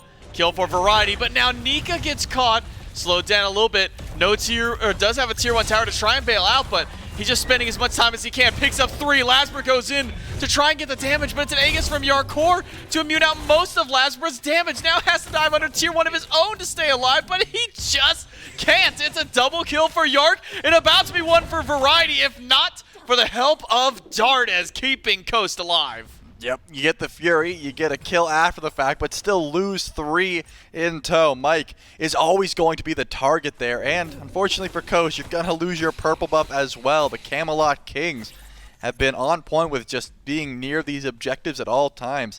None of these have been snucken away, that's the thing. First of all, they stole the Pyromancer, so that wasn't a sneak either. But the Fury was well known. I mean, Dardez was not nearby at the moment, so they didn't have too much DPS. Jarcorrr and Quig walk up, say, hey, This Fury's being done. They just got on it. We have plenty of vision. Everyone rotate over. We'll be able to chase down Mike first. He already cavalry charged just for the defense. That's going to be a good look. The Camelot Kings continue to push that gold in their favor. I've been looking at Mike's build. He's just not getting tanky so far. He's been working on that breastplate for quite some time. Had to upgrade the Drowned Ankh and the Cloak of the Ascetics. So much gold put into relics for Mike. That means that he's going to be dying first in these team fights until he gets more defense online. So with a lackingly tanky support, Nika, also not the tankiest person on the Cerberus just yet, working in towards that second round of the Sage's Stone.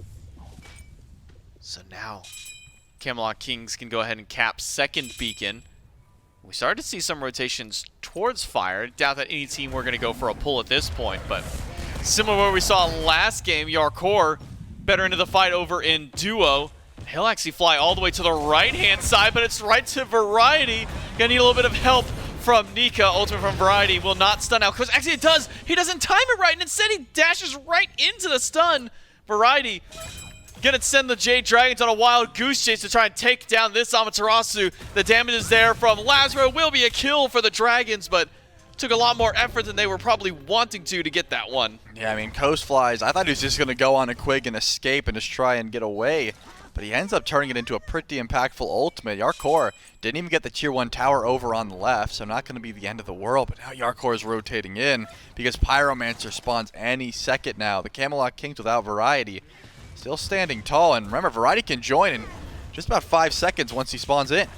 Quig in danger. Mike charges in. He doesn't find anybody with the stun, but he gets the damage. Fear no Evil does find 3 of the Jade Dragons, and LASBRA jumped on by Jarcorrr. Killing spree once more for the Hunter of the Camelot Kings. The Jade Dragons lose 2 in the team fight, and now Variety back alive and onto the field. Teleports up to the Pyromancer.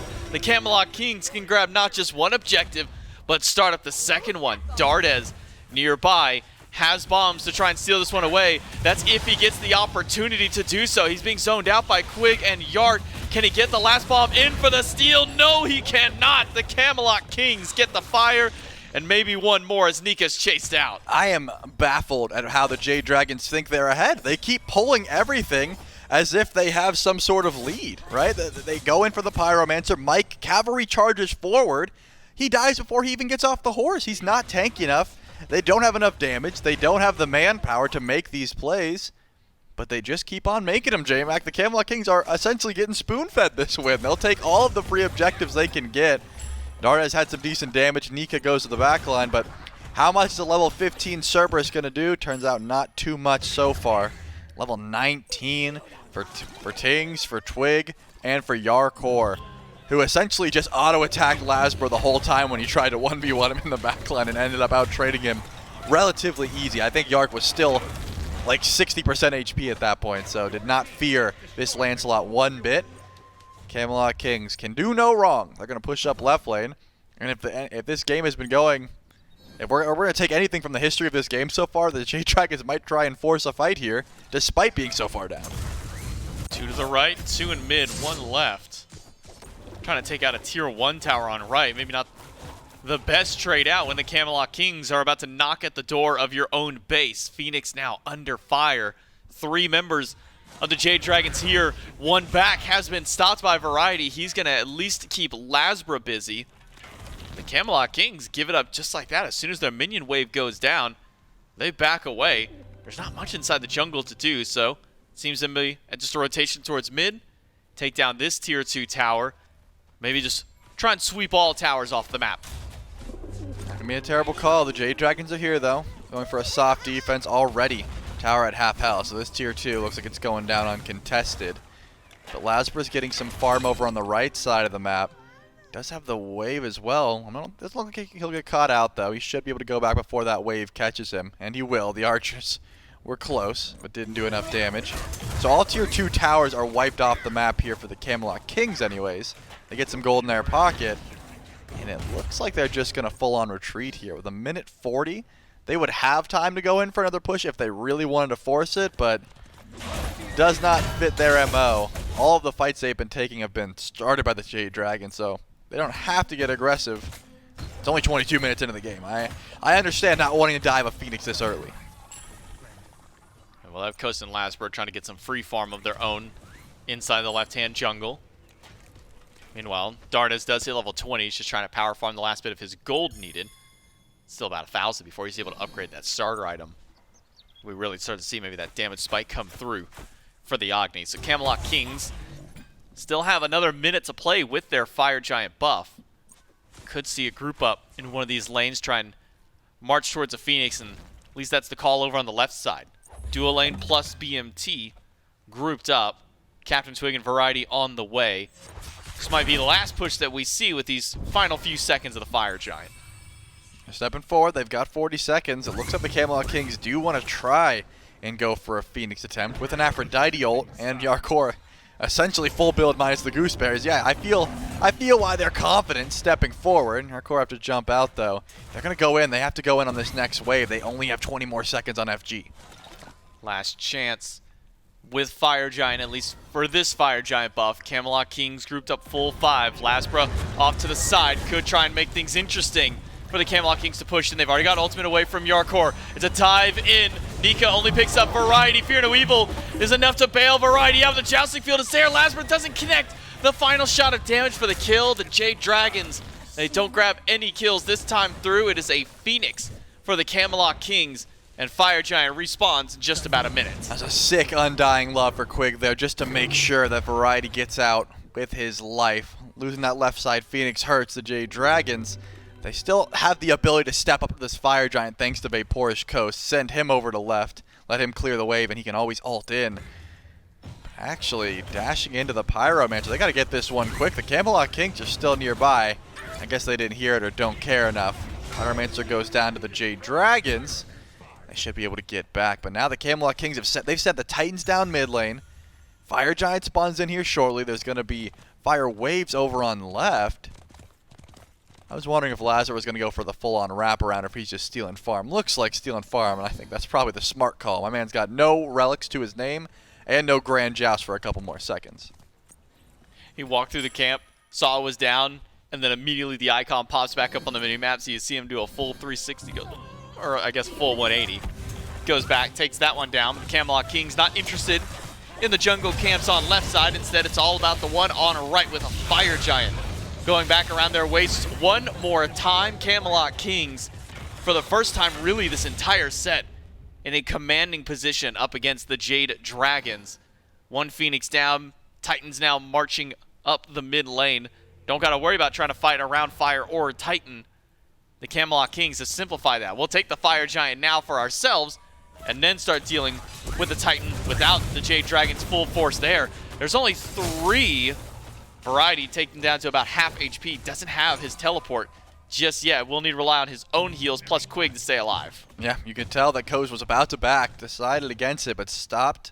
Instead, just going to grab that tier 2 tower and head back to base. The Camelot Kings are not pushing with their Titan. They're actually sneaking up on the right side of the map, and they're trying to push without the Titan. They drop the Bracer. They have to go in without a wave, though, or else the rest of the Jade Dragons are going to show up. Frenzy and Bracer, that's all it takes. It looks like that Phoenix drops. No minions required. And now the Titan is still here. It's about half health.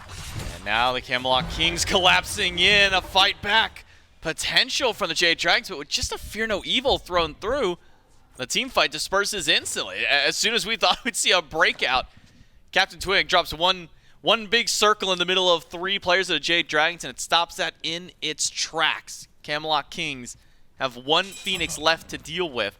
And LASBRA, again, playing distraction. Every time we pan to LASBRA, he's just roaming through the jungle. He's up on the horse, grab whatever farm is available there, trying to hit that level 20. Did hit it, got his starter item upgraded, but just needs a little bit more farm to hit that 6th slot, but might not get that opportunity. The Camelot Kings now 11,000 gold up for themselves.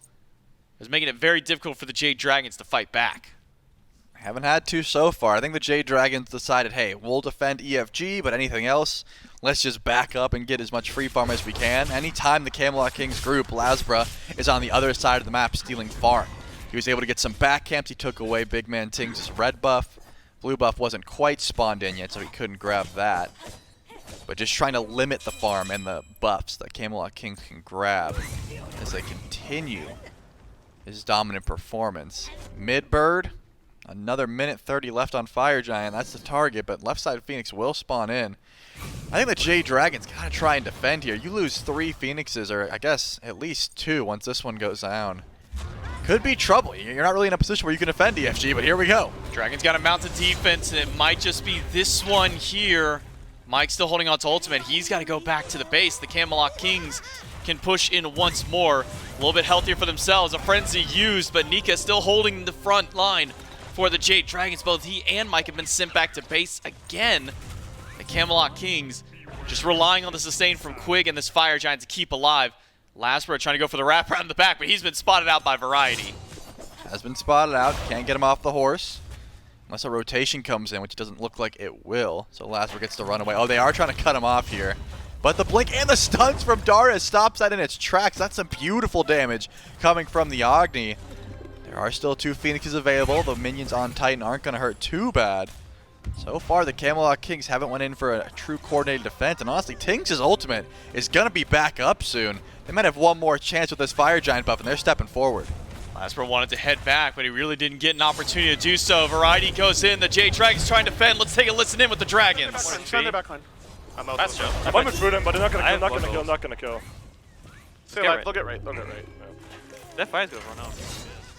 Jade Dragons, well, they tried him out of defense, but all it takes is one good Fear No Evil from CaptainTwig, and that disperses almost instantly. The Jade Dragons lose out on all 3 Phoenixes. Minions already starting to push in on the right side, but Nika continues to go forward. Now Variety jumps into the middle of 3. He's got the sustain from Quig to keep this one going, but the damage from Dardez will not continue the dive by himself. Needs that backup and that damage from BMT and Jarcorrr to keep this fight going. Yeah, I thought that chase down was exactly what the Jade Dragons were looking for, but could not find the damage. Nika wasn't looking too tanky, and LASBRA didn't have any sort of damage to even give him at that point, so full-on retreat call for the Camelot Kings, and once again, LASBRA's running. Is he looking for the 1v1 here? Is this what Twig found? Not a 1v1. The rest of the Camelot Kings are right around the corner. But back up from VaporishCoast, 2v3. Well, that goes just about as badly. Able to take down 1 before losing both. CaptainTwig trades his life for that of LASBRA and VaporishCoast. But that's a win for the Camelot Kings. It took down 2 of the damage dealers on this next defense. Yeah, all they have left is Dardez to try and clear waves. Right side Phoenix is going to spawn and drop thanks to that fire wave. Unless Nika can get there in time, it's going to be close. But if the Camelot Kings are here, I don't think they're going for just a Phoenix. They feel confident going for the end call. Not going to be easy, but it seems like yes. Another minion wave steps up. Quig will take a bit of CC. Mike goes up onto the Cavalry. It's over towards Jarcorrr. That's the one you got to stop for the time being. But there's just too much damage being pumped into the Titan. The Camelot Kings will not go down in 3. I got to take them a little bit longer as the Kings up for game number 3 themselves. Wow, the Camelot Kings, like I said, didn't even feel like they had to make any difficult decisions. They just walked up to objectives. They walked up to fights that the Jade Dragons were starting. Despite being down so much gold, so much XP, they were still getting active. Did not see Mike really get online. Didn't see too many impactful stuns from that Guan Yu, and I don't even think it was his fault. I just think you can't go in with that build. You got to wait a little bit until you're tanky enough to actually get that damage off. They never really showed up. They never really got those builds. Dardez was the only one who was even for most of that game, and even that wasn't going to be enough. I think one of the big problems I just kept spotting throughout all that game is who's hitting BMT? Who's doing the damage to this Baba Yaga at this point? Because nobody's killing him. Nobody's really even doing damage to him. And when you have a free casting Baba Yaga, once again, another undying game for that style of mid laner. Works out well for the Camelot Kings. They take us to game number 4, which is coming at you right after this break. ISO. Dama.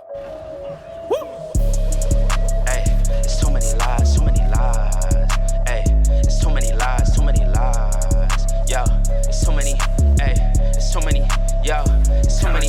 Yo, it's too many lies. Look in my eyes, they know I'm the truth. They know that. Knocking them down every time I step in the booth. We ain't gotta lie, they know we the vibe, we living in proof. It's young conscious, shoot my life a movie, I live in a spoof.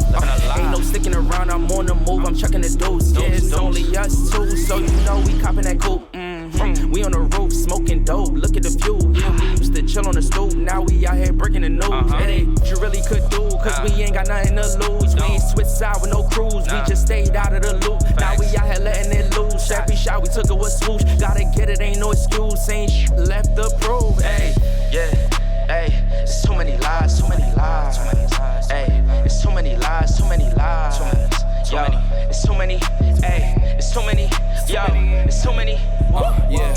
Ask them a real question, yeah, I bet it's all lies. Hey, they won't cross that line for a fact that's offsides. Hey, too much penalties when they run this back, yeah, it's fines. Hey, could've been here with us, but we do not force no vibes. Hey, she gon' ride the whip and let me park it in the driveway. They just want the praise like they Yahweh. Getting so much bread, yeah, the ride way.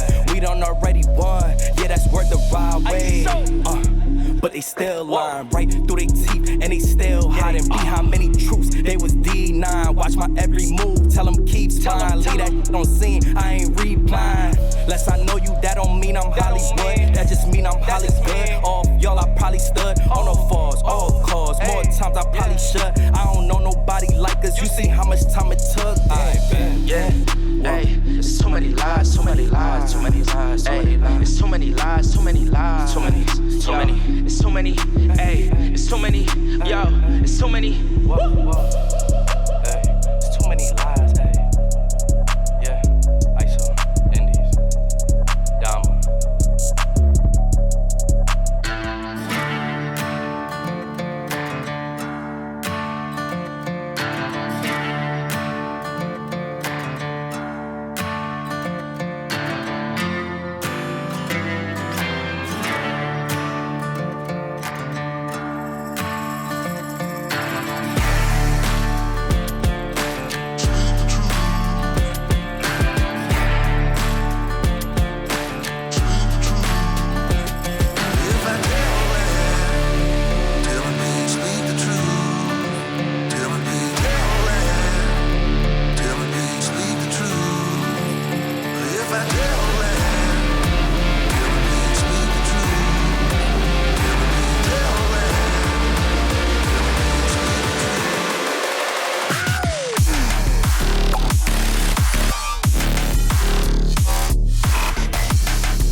Welcome back, SMITE fans. Camelot Kings, they push us to 4, and they are looking strong.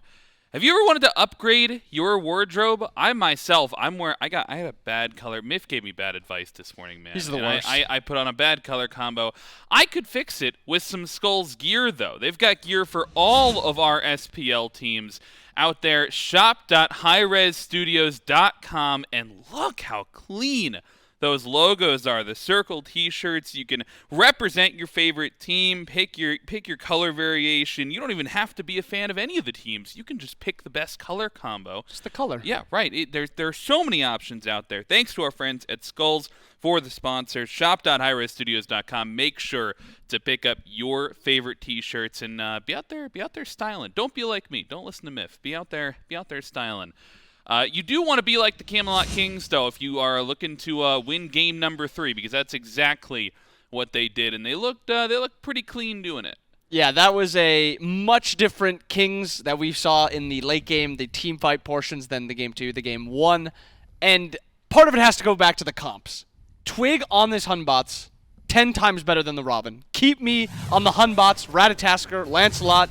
Don't let me see the Robin again.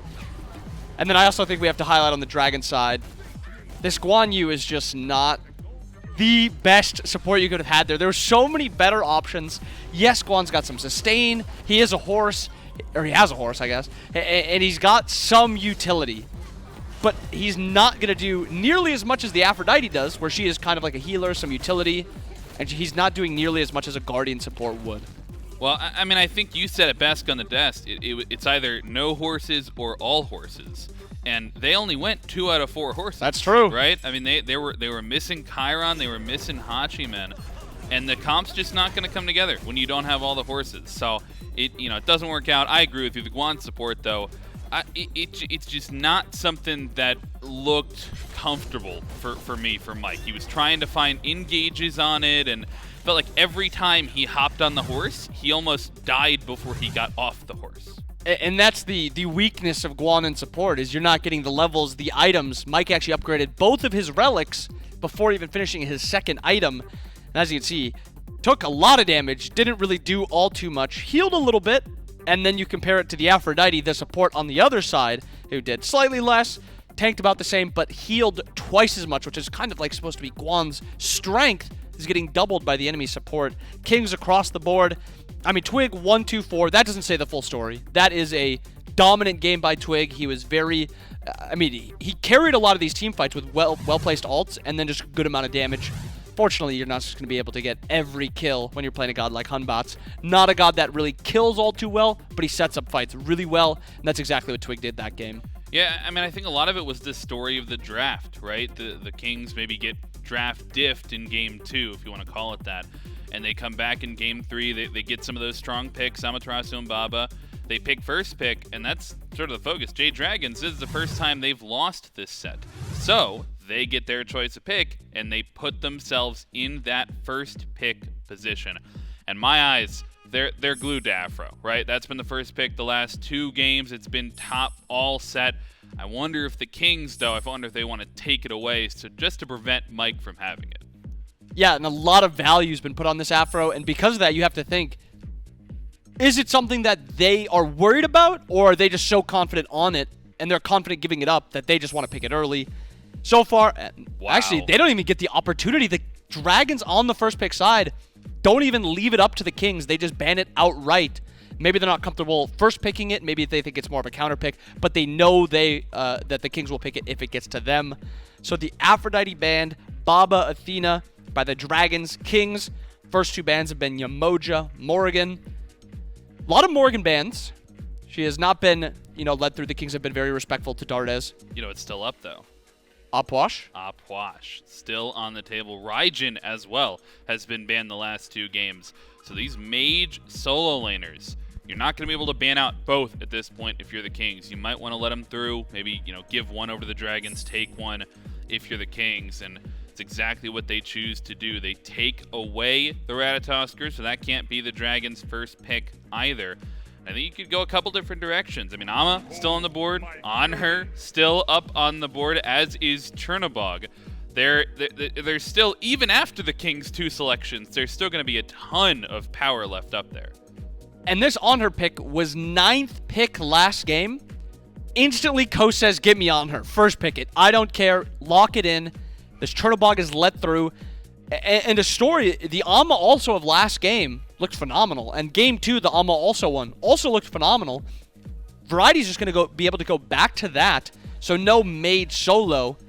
That is an opportunity, though, for Nika to get that. I don't know if it's necessarily a counter pick, but another prio pick in that lane with either that Opwash or that Raijin. And then another highlight from this spot right here for the Kings, Lancelot. They have not had the opportunity to pick it other than last game where they could have first picked it over Aphrodite. Obviously, they went for the Aphrodite. But it is something is up. And instead of even... Actually, it's not locked in yet, so we'll wait on that for a second. But the Amaterasu is locked in, and it looked fantastic. I'm really glad they went with it. If this was a Raijin lock, though, we've seen Amaterasu ADC by the Kings, so this could be a flex over there into that dual lane. And given how, I mean, at this point, he's 3 games into the ADC matchup, right? Jarcorrr has gotten a sense for how Coast wants to play this. He's played against Coast Anhur in game 1 and his Chernobog as well. So, I mean, if he knows the matchup and he's like, I can get away with the Ama ADC. I don't have to fight him. I can just get to that late game. I mean, maybe that's the reason that they prioritize it this highly and also pick the Raijin. But at the same time, there's so much flex potential. It could still go mid as well. Raijin, right? Not Ama? just make Both of them we've seen. You know, at this point, we've seen so many flex picks through this phase, and it's been so exciting to see. There is always possibility of something just really weird that doesn't sound all too insane getting picked.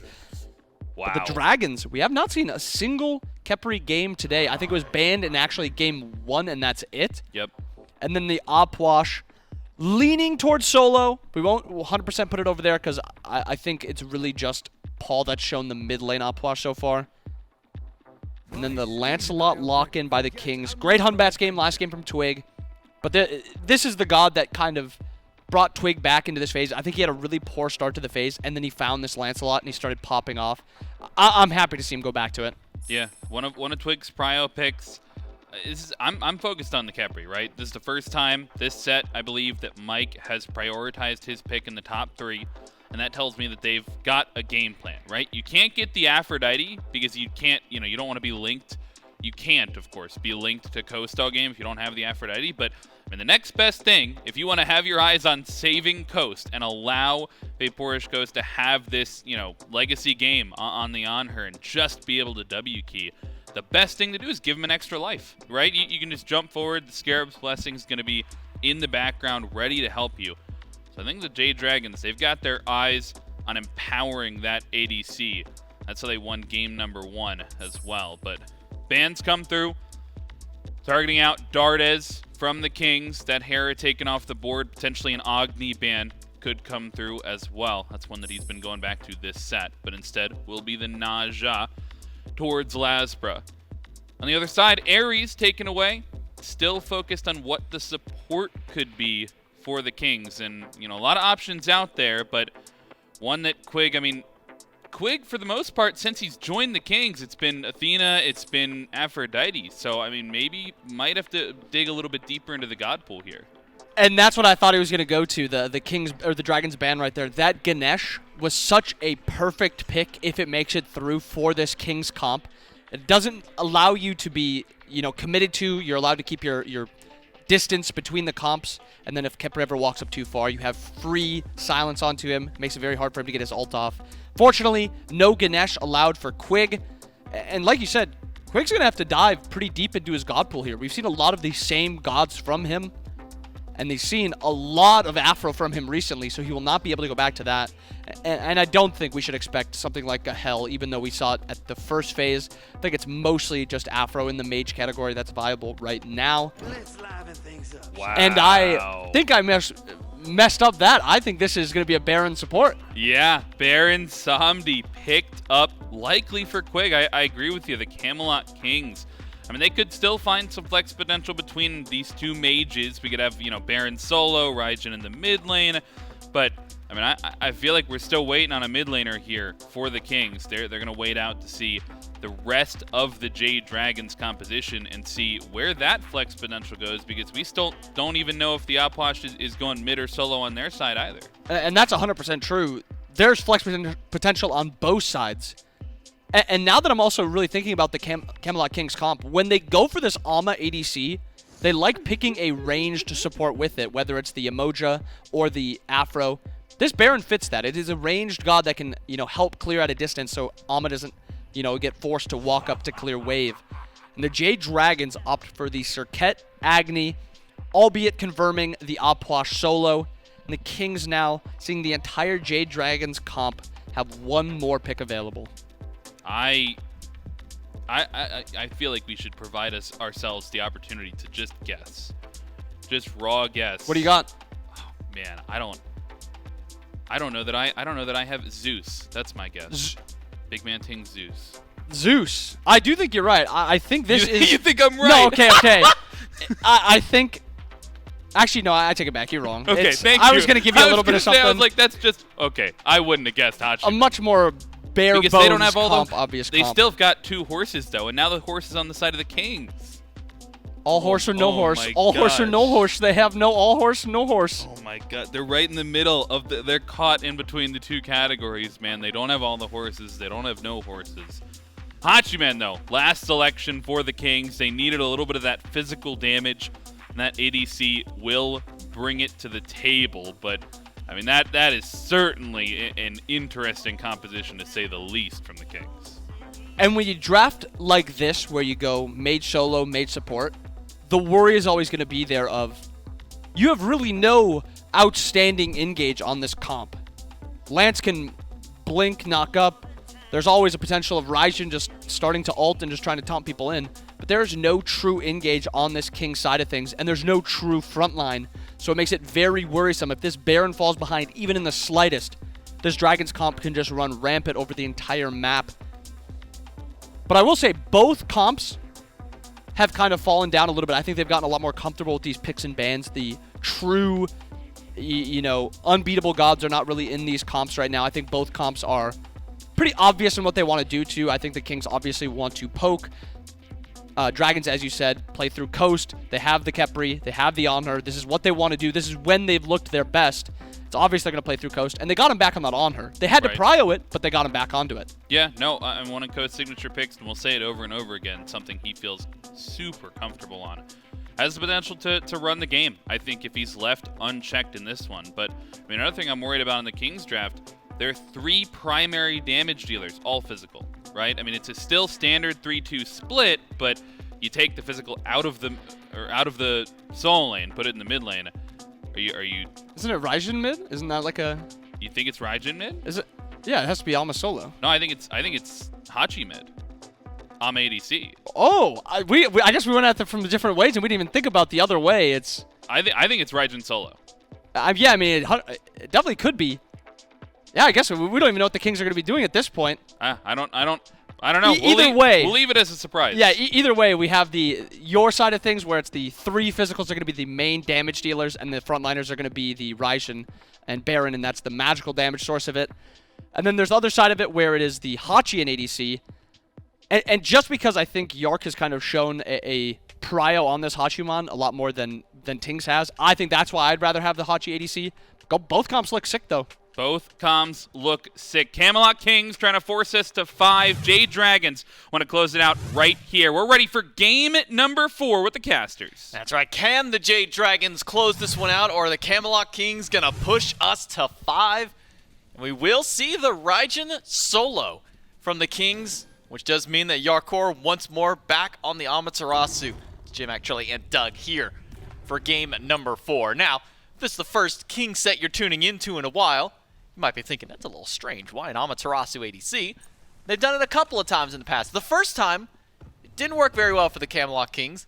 Maybe that a bit of a product of what they were drafted into didn't work out so well. But in the previous set for the Camelot Kings, worked out great for them. They were able to find a win in that game.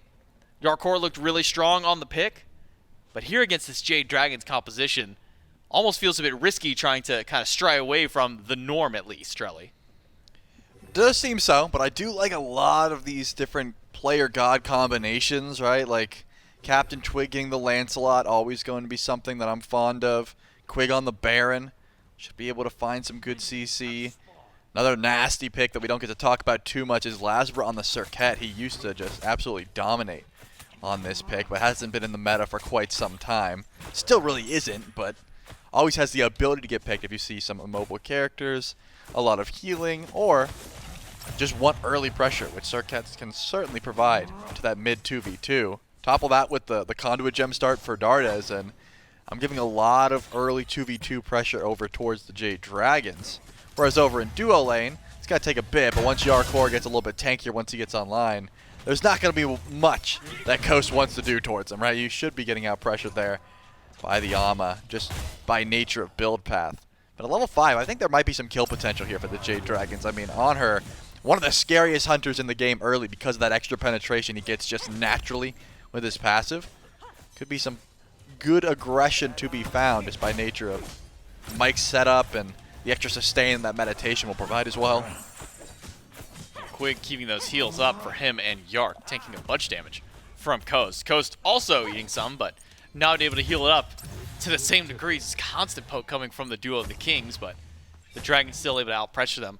And I would like to get your thoughts on one thing in particular that I'm noticing that Quig has gone for in his starter. Now, when we see things like the Aphrodite support, we tend to still see more traditional kinds of starter items.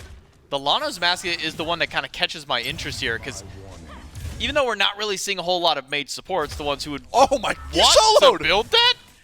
LASBRA, okay, first off, LASBRA's walking over for a casual attempt to maybe go for a gank. Nika said, nah, bro, don't worry. I've got this all by myself. Just solos him? LASBRA didn't even get an assist. My man wasn't even close enough to get any sort of help there, and now he can come back to mid and try and gank BigManTingz. Why not? Or just ignore it. Never mind, I don't care. Nah. I wasn't counting on that or anything. No, he was hoping. It would have been cool if he did. The entirety of my call was not based on the assumption that you were going to pull his beads, but don't worry about it. You didn't make me look silly. No. But now we have a moment here. After a solo kill from Nika, we can actually take a look and maybe even see how that happened after this fight breaks out as well over in the duo lane. Should be a big kill going the way. A drop that direction. So, I mean, for Variety just walking out, he just ate the full 1-3 combo. That was it. It wasn't even anything flashy or fancy. He just took the full brunt of the combo and died. Yep, all the while very close to dying there. VaporishCoast was in some trouble, but Mike had a great abduct. This Khepri make sure to keep the ADC alive just a little bit longer. And this is something that I wanted to bring up and something that I have noticed as we see a nice little attempt at a kill on the CaptainTwig. Empty the Crypts comes through. Do they have the finish? Should. This Deathbane will come back up before the horse, I'm sure. But the blink! LASBRA didn't have the... Did he think he blinked the other way? Oh, because Dardez had it. Okay, they trusted Dardez to have it. I was curious as to why LASBRA was going over to the right. Up. Yeah, they're like, oh well, you got it. They're like, Dardez has this. We don't have to worry about it. So look, what's he going to do? Invade my speed? Now, I'm the one who invades speed buffs. It's going to be all me. Now, Dardez had the backup there. 2-0 now for the Jade Dragons. Close calls in the dual lane. While we were tuning back into that replay, both Coast and Jarcorrr getting very low during those team fights. But again, now that we actually maybe look across the map, I think now that we have a little bit of time to think about it, I want to get your thoughts on the Lonos Mask that Quig has picked up. I like the Lonos Mask, man. On some of these mage supports, I think it ends up working out. It just seems that a lot of these supports are just valuing, some of the other support starter items later on because you get, the extra aura with the Sentinel's Embrace or, extra just team fight help with compassion, things like that. But with that being said, it does take a bit to get it online. Something that I've noticed about Variety once he does go to this Raijin is, I don't know that he plays that much Raijin, you know what I mean? Like, I think sometimes the percussive storms are off the mark, Raiju's not getting as much value as it should. I think Raijin can be a difficult character to try and pilot, especially when you don't have all that one-shot potential, you're building more tanky, so you really have to connect with your CC. This time around, I think Variety was expecting just be able to just Thunder Crash away. Took way too much burst, ends up getting punished for it. And now, Nika has a pretty good lead over in this lane because of that solo kill, but hasn't even went back to base yet. Nika's not left. He's just sitting here. Level 1, has his tiny trinket, hasn't upgraded at all. Says, I'm staying until I can get full Pythags, and I would assume he's pretty close. Yeah, 2,500. He could definitely upgrade it already. There's no pressure. Why would he leave? Stick around, keep getting more waves. Let's see what level it takes before Nika actually goes back to base to finally buy this. I mean, because his blue's coming up. 2600, blue's coming up. LASBRA's on the way for a rotation.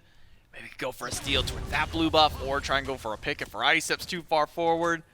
We're gonna be level 8, maybe level 9 before we see Nika go back to base for the first time. Coast just went back, bought full devos, so there's the back. So yeah, really, if we're doing the no back challenge, it's just Nika left alive at this point.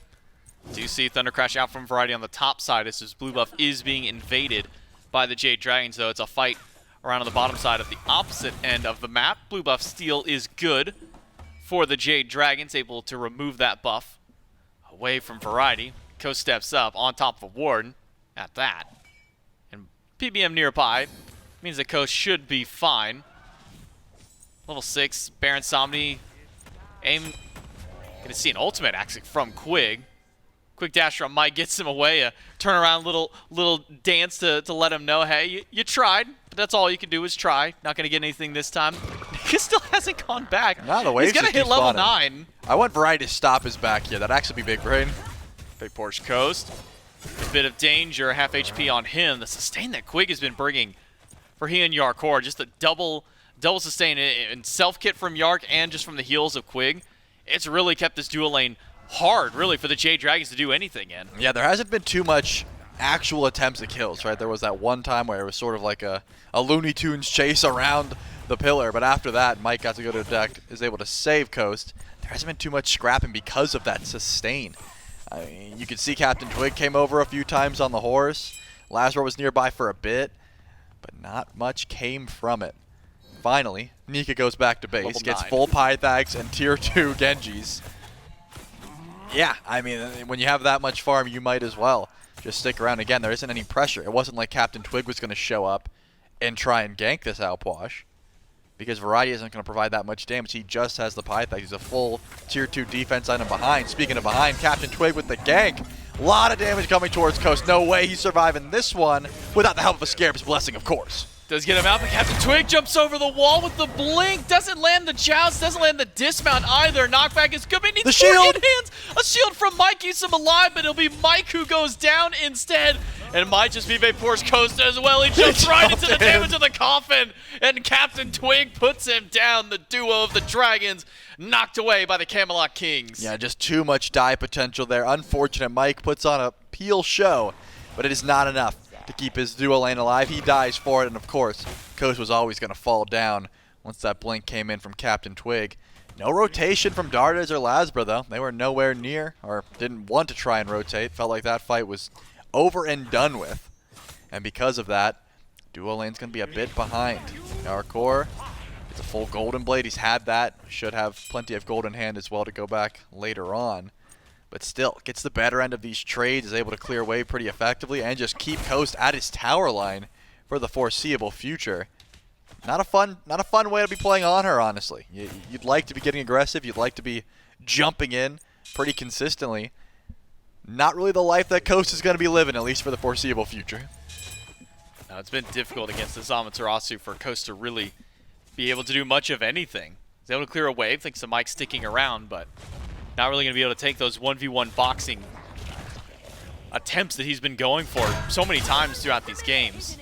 We'll just have to kind of give the early game aggression against Jarcorrr, especially with 2 assists now on the Amaterasu. 1-0-1 for Quig in the support role. Both their kills coming from the dual lane of the Dragons. Meanwhile, Nika and Dardez holding on to the kills for the Dragons team themselves. A nearly 2-level deficit in solo. Will be closer to about a level and a half for Nika over Variety, but this has been coming from the blue buff invades. I don't think Variety's been able to touch a single one of these cooldown buffs at this point.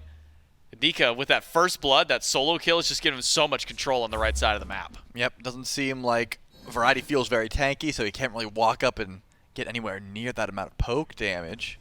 There's a little bit of an ambush showing up towards the shield buff, but Jarcorrr has beads. Should be able to survive this relatively easily. If anything, the Camelot Kings can go in off this. CaptainTwig gets the double knockback. The pull into the coffin's not going to be there. Instead, it only grabs Mike. And Jarcorrr, out of the fight, took the full brunt of LASBRA's damage and Coast's. And Yark was fine. The tier 2 physical defense keeps him so tanky up against these two players. Not really much pen built from them. So with that, the Camelot Kings, off a great attempt by the Jade Dragons, they live through no problem. Pull back on Quig, but he's just as tanky, if not even more so than Jarcorrr. Yeah, not enough damage online here for Coast just yet. Didn't even seem like a possibility to find a kill, as far as I'm concerned. The second that rotation comes in and you understand that CaptainTwig's nearby, you're just not going to be able to go in there. Nika is doing a good job of just body blocking Variety. This lane is so awkward because it's just full big mage damage, but Variety's behind, so he doesn't really want to try and trade too often. Whereas you can see CaptainTwig comes by, looks over towards the lane, goes, can we kill the Outwash? And Variety's like, honestly, bro, just go. Like, just don't even waste your abilities. Let's just find farm elsewhere. There's no reason to try and chase this guy down. Still has beads, still has a lot of sustain. That's going to be another topic. Healing. Yeah, just in-kit healing for Nika means that without like a Brawler's beat stick, are you even wasting your time on that side of the map? CaptainTwig says, no, I'm going to get some anti-heal before I show up to there. Even Coast is really starting to fall behind. Just hit over to level 10 versus the 11 from Jarcorrr. Knockback from Twig is good. LASBRA able to confirm the shield buff, and now it's a joust field in for CaptainTwig. He hits all three roots, all three in place. And LASBRA goes with the ultimate. The coffin tries to keep them all busy. In fact, he pulls it away, but still, the dot damage is there. LASBRA gets the kill on CaptainTwig and maybe one onto Quig following up. The root connects to all three of them. LASBRA's got to jump out, but now Dardez and BMT have shown up to the fight. And Dardez doing a whole lot of damage, but a big heal from Quig. Make sure to keep the team alive and healthy. Yeah, that's a difference maker there. You could tell LASBRA was just trying to find that last breath, was looking for CaptainTwig, found it, and got so much burst damage off. It ended up spreading. If it spread to Quig, I'm thinking that could have been 2 kills. And Dardez does a great job of holding BigManTingz out. Both mid laners rotate over to left. Both mid laners want to go in there as LASBRA is able to confirm the buffs. They both try to go in, but you can't let the mounted archery go off, right? That was a very low health LASBRA. That Cerqet would have definitely died. And Dardez says, I got you, bro. I'm going to meet him in the jungle and just cook as much damage as possible. So he couldn't really get the ultimate he wanted. Ended up just throwing it towards Mike, who was not in danger of dying. And now the Jade Dragons up in gold, up in beacon percentage, and they're going to cap this one for free, uncontested. And no one from the Kings wants to step up this one. So first beacon of the game goes to the Jade Dragons. Another rotation by Quig over to the left side of the map. This is some of the most time that we have seen CaptainTwig spend over towards dual lane. LASBRA finds 2 in the jungle, jumps away from the coffin. Mike might have tanked this one up for him. CaptainTwig in a dangerous spot and knocked away by VaporishCoast, and now Quig is in the middle of 3, but the snake, it spreads to everybody, but that doesn't matter for Dardez. He's got some range damage. The bombs ring true. The Jade Dragons grab a couple of kills, and why not go for a Gold Fury as well? Big swing for the Dragons on the left side of the map. Yep, clutch rotation there. Nika also makes his presence known. You lose 2 tier 1 towers in tow, though. Variety stayed over on right, and BigManTingz stayed in mid. So those tier 1 towers do drop. The Jade Dragons get the fight win in their favor and grab themselves a Fury. As far as farm goes, though, not the end of the world. The Camelot Kings are okay with because they got those tier 2 or both tier 1 towers, I should say. I'm just thinking about scaling. Right, Dardez is only going to be getting stronger here. Coast still can't really trade with Jarcorrr, but a couple more items, and that's going to be a lot easier of a time. With that, LASBRA seems to still be going a bit of a tankier Cerqet build. There was a while where this tank Cerqet was dominating the meta. Completely gone once the shift changed to her ultimate, where you needed to build a little bit more damage. Sure, she gets a little bit more passive crit chance, but you really want a bit more damage in your build to get use of it. Just goes for the Rune Forge into what I think would be a Stone of Binding. So not going to be full one-shot with that crit chance, but maybe you get a Serrated and a Deathbringer later on in the build. Something like that to help out. We're going to get the root and the heal up against Mike. It's pretty much just going to tickle the rest of his shield away. This Pyromancer started up by the Camelot Kings. Mike root in place. The coffin pulls him back as he tries to grab Jarcorrr through all of that. But now it's LASBRA looping his way back into fight. An ultimate from Variety and CaptainTwig. Mike has revived himself, but he's not going to be able to live through this one. The damage from Variety is good, but Nika's is just as good in return. A 1-for-1 trade for the Jade Dragons. They lose the Pyromancer, They're able to get one, trading out Mike for Twig, and it does seem to be the end of the fight. Variety and Quig still a little too healthy for the continued dive. Yeah, close one. It's just Jarcorrr just way too fast, cannot catch up. LASBRA wanted to try and close gap and go for that confirmation, but did not have it. Honestly, the Baron ults have been hit or miss for me, but this time Quig ends up getting a lot of value. It's not just the target you pull in, you can also displace a fair bit. Variety wants to try and dive here, does not really have the damage to try and contest Dardez without the ultimate and Taiko drums. We're not going to come off cooldown anytime soon there, so just pressuring Dardez to make sure he isn't back anywhere near that tower, or I guess where that tower was. Still though, as far as gold goes, looking relatively even, not going to be the biggest deal. LASBRA's trying to chase this one down though. It seems like Nika wants to look for a kill on a Variety, but doesn't quite have the dive potential thanks to CaptainTwig's rotation. A little tough to do so when you have, you know, one damage item up against someone who has equal tank stats to you in Variety, and then, you know, CaptainTwig on the shield, or on the horse I should say, with the shield. Doesn't really affect him all that much, so just trying to scare him away, maybe try and go for a blue buff if it was up, but blue buff was still down at the time. So the Jade Dragons, they back away, get their own blue, and allow Nika to continue his farm. Though we are starting to see our first kind of divergence in the build path now. Nika going for a little bit more sustain in kit for that next item, whereas Variety is heading towards what I assume to probably be something like a Spear of Desolation, get more of those cooldowns online. If I had to guess, I would say Variety picks up a Divine and Nika just goes Typhons. That seems like the most likely situation, just because he's landing up against Nika. If he wants to get any sort of pen, it just gets healed off, and that's got to be annoying. CaptainTwig, though, caught in the green buff, tries to ult out with the shield, should be just fine. Needed to take that last breath damage, or been close to falling down there. But still, forcing out that ultimate, not a bad look. The beats were also used, so CaptainTwig a lot less safe for the moment. But all these rotations, all this scrapping is happening right when the Primal Fury is spawning in. The Jade Dragons do that intentionally. They want to try and limit the resources of the Camelot Kings before they pull, but it's actually the Kings who show up first, and remember, they've got Ama passive.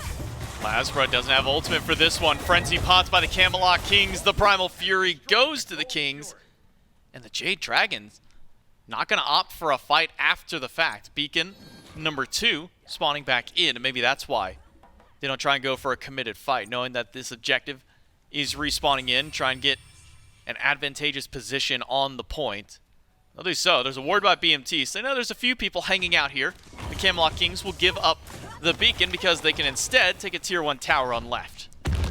That's what they've been going for. They have been on point with just trading, but because of the rotation in from Coast, stepping forward, I was going to say there's not much kill potential here, and honestly, doesn't even seem like they could have found a kill until they try and dive this. Variety's beats go down, and here is the wraparound attempt, but Coast is getting out-traded. Yeah, Coast is losing this battle. Silence in a good dash straight forward. Coast going to continue his fight back, but needs to fall back to the rest of his team. Jump in. Ultimate from Yark will take him down, but can the damage from Nika turn it around? No, he can't. He's able to dash away. BMT and Quig now on the scene. Nika pulled back into the coffin. BMT's in hands are just good enough. He needs a couple more in the dash to get the job done. An EI Jutsu kill from BMT. The Camelot Kings now in control of the game with their first big gold lead. 1,500 up, even with the kills down. Yeah, that's really unfortunate there. A bit of a miscommunication. That is something that I expected a lot more of with the Jade Dragons, just because Coast is new to this roster.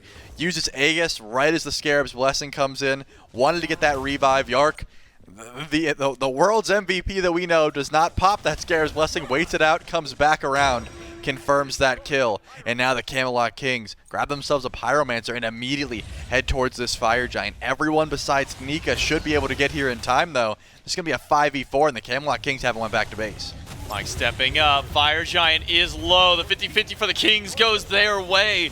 And now they continue the fight in. Quick push back. CaptainTwig in with the horse, but he's taking so much damage trying to get there, and it's BMT to finish the job against LASBRA. CaptainTwig tries to go in, but it's a Thunder Crash from Variety instead. 2 down now on the Camelot Kings, and almost a third one, but no!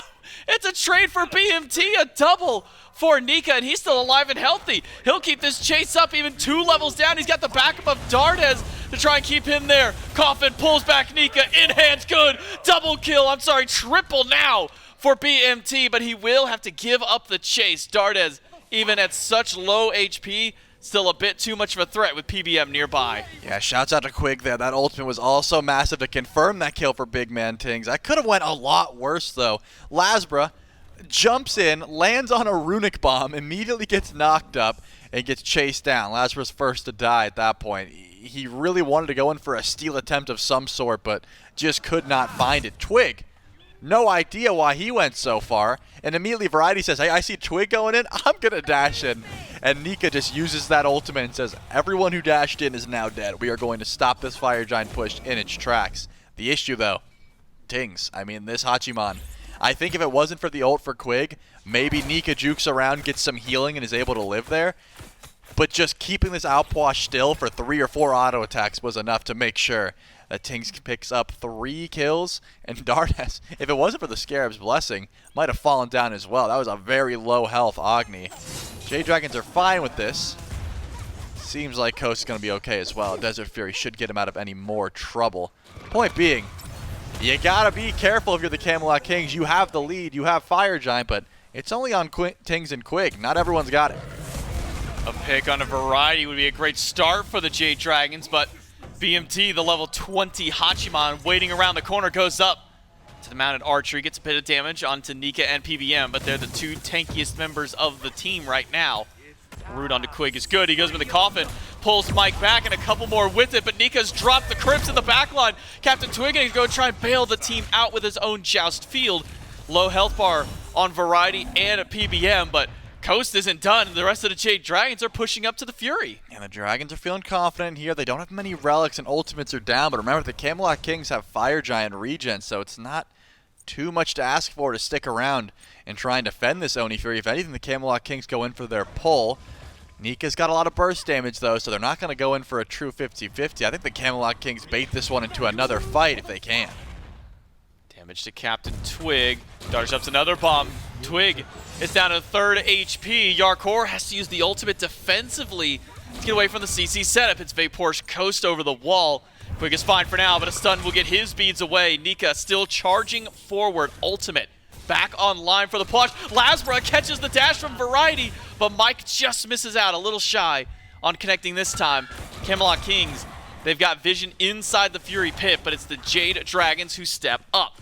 Ejected down to half HP, but now the Camelot Kings go once more. The coffin pulls back Mike for a rampage for BigManTingz, and they might not be done just yet. Fury down to a quarter. The Camelot Kings can go for the objective as the Dragons sit by and watch it fall. Yeah, the Dragons stuck around a little bit too long there. The sustain as well as the cooldowns that they were able to build up means Quig gets a second ultimate. Mike was close to that Scarab's Blessing, but didn't quite have it up. And honestly, might be a bit of a build diff, right? Quig has the breastplate, had a lot more CDR. Mike did have it up, but got stunned, so couldn't proc that Scarab's Blessing. Ends up falling just because they stuck around. As far as I'm concerned, the Jade Dragons won a few iterations of that fight, but could not actually get any kills because of that.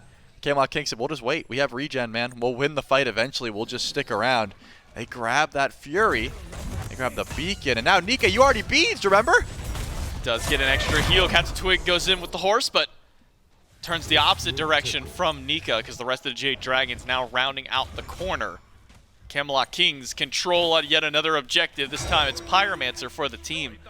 And these heals from Quig have really been keeping these fights so lopsided for the Camelot Kings. I mean, sure, Mike has gotten a lot of healing going with his own meditation, but it's been a lot of after-the-fact heals, where Quig has been a lot of these in-combat heals for his team.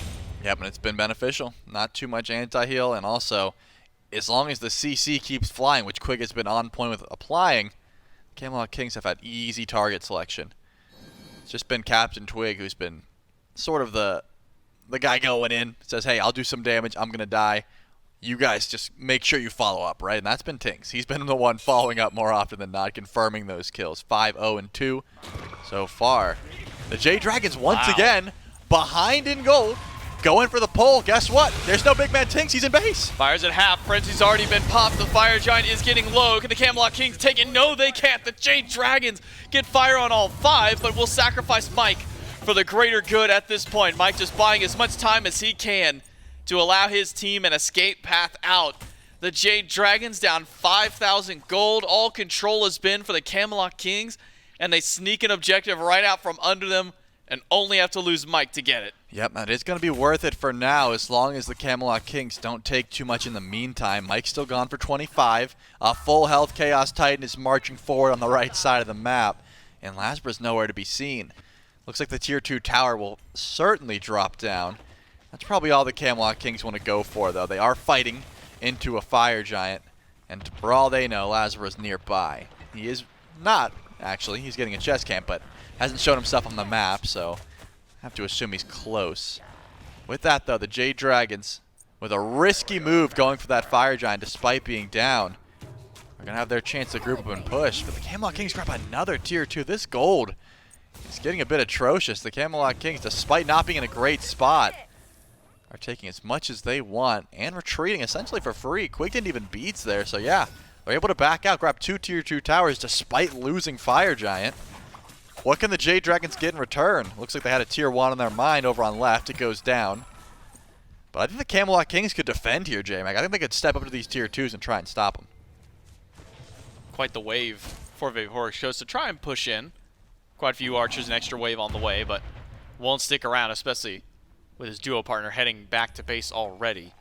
Jade Dragons do have this Fire Giant for a couple more minutes, but it's been the Camelot Kings going for the siege. Part of that due to Mike having to be on respawn for a short duration. So now what can the Jade Dragons even do with this Fire Giant? Fury's about to come up. The Camelot Kings are already there. The Jade Dragons are slow to get back to this next primal. They might not even get the opportunity to go for another objective. Feels like this was a let's get fire so the Camelot Kings can't kind of a moment. Yeah, you would like to group up and push, but you really can't. I mean, I'm just imagining LASBRA going to the backline. Ting's got such a big power spike there.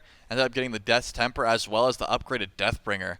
The Envenomed Deathbringer means that if LASBRA gets to the backline and tries to, do any sort of damage to Ting's, he should be getting pretty heavily out-traded if Dardez isn't nearby or, if Coast isn't in range. And because of that, Ting's just gets to continue to free cast. That's what it seems like. There's not much range damage that is going to be getting to a Hachiman. Those enhanced auto attacks that can hit you from halfway across the map, that can get real annoying real fast when no one on the Jade Dragons can close that gap effectively and out-trade this Hachiman. He's been 5-0-2. A lot of protection here. Double Frenzy, by the way, from the Camelot Kings. They've got Jarcorrr and Quig. They can pop it at any moment. Sure, it helps for objectives, but also helps with shredding some tankier targets. Quig's going to try and pull Mike back in. He'll almost grab Yark, but Mike will pop the Scare's Blessing, keeps himself alive, and can continue the resurgence on the fight. Both frenzies actually used, and now it's CaptainTwig diving in, still alive through that, but took a lot more damage than he was bargaining for just on the collapse in.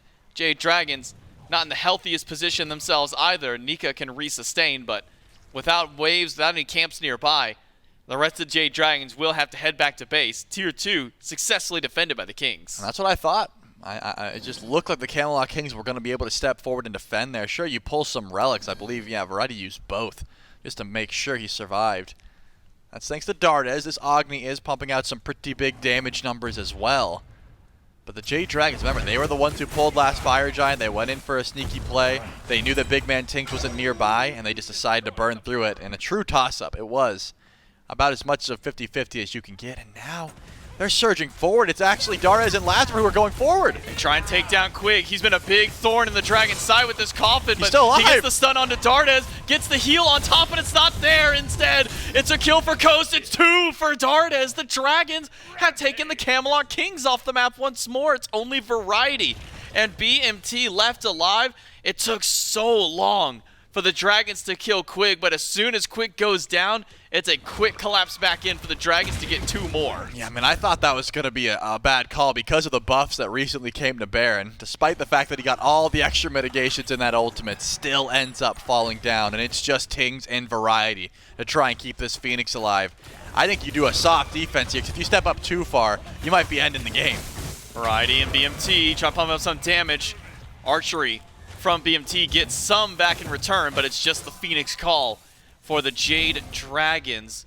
Variety Thunder crashes in trying to find Coast, but doesn't end up landing the Raiju immediately after. So the Jade Dragons, they've won their fight. They've gotten their tower. They've gotten the Phoenix, and they're gonna get Variety as well. Why did he dash in? Gets this one, a bit over-aggressive from the solo of the Camelot Kings may have just cost them another attempt at this Fire Giant.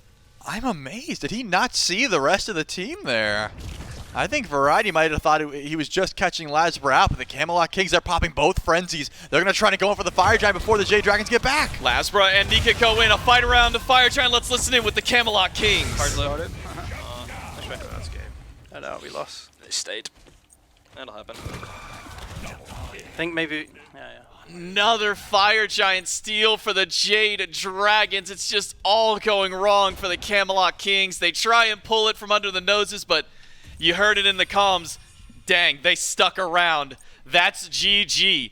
Calls the Camelot Kings, and it might just be the case. CaptainTwig and Jarcorrr, the only two left alive to defend against the 5 strong of the Jade Dragons. They had a great start to this game, but the Jade Dragons were able to bring this one back. Variety on the respawn. They're doing a lot of damage back to the Jade Dragons, but the Camelot Kings, they can't mount enough of a defense. It's the Jade Dragons in 4 to take the set. Wow, and again, I mean, I understand they had the double frenzy, they had a good amount of defense, but losing Variety there, going in for the Fire Giant, LASBRA was sitting by just waiting in case that call came through, and it did. They were ready for it. They immediately go to the back line and say, hey, maybe we 50-50 the objective. Who cares about Fire Giant? We're going for kills. They get the kills, they get the Fire Giant, and they get the end call. The Jade Dragons, albeit a back and forth set, end up 3-1. I don't think the score really tells the tale of how some of these games were, but you got to be happy with that one.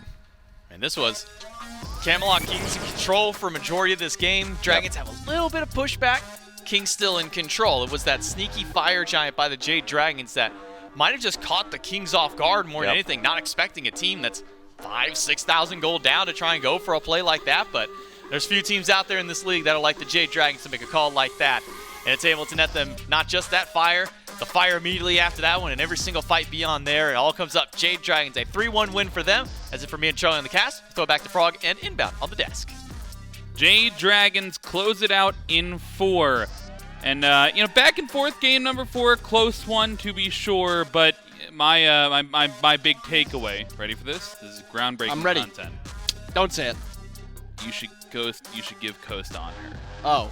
They're going to say the no horse or all horse thing. Oh. I thought that's what you were going to say. But yeah, Coast on Anhur looks fantastic. 100%. I think now he is 6 games of Anhur with 6 wins on this Dragons. I'm pretty sure every single win is on Anhur when Coast gets it. That is incredible. That is incredible that most of these games, I could be wrong, maybe it's 5, but most of these games that the Dragons are winning, Coast is on Anhur. They're playing through duo, and they're winning in this 2v2. And Coast looks fantastic on Anhur even into the late game. This is a character that is supposed to fall off. In Coast's hand, it does not. And it all kind of started with this first solo. Variety just playing a little disrespectful to the Opwash, plays in range, takes the full combo, dies. But I will say the Kings kind of came back in that mid portion. They actually started to take control of this game, and into the late game, they kind of had this as their game. And then that late game Fire Giant call that I'm going to assume Mike makes, it kind of brought them back. Then once you got that lead, the Kings kind of just kept taking fights that weren't advantageous for them. And the Dragons kind of snowballed that last few minutes. Like the game ended rather quickly after that Fire Giant steal. But, I mean, overall, great set today. These are 2 teams I'm really keeping an eye on because they're both still on the up and up. Even though the Kings lost this set, I think they look very good still, and I'm excited to see how they look against some of these other teams. Yeah, I mean, I think there's a lot to take away for both squads. I think you mentioned a little bit of a disrespect on Variety. Not only does he get soloed early on, but he had that kind of an odd dash in towards the end of the game as well, which opened up that window for the Jade Dragons to take the EFG, ultimately end the game. The other takeaway from this set is that I might have seen enough now to be able to say that Opwash is nuts.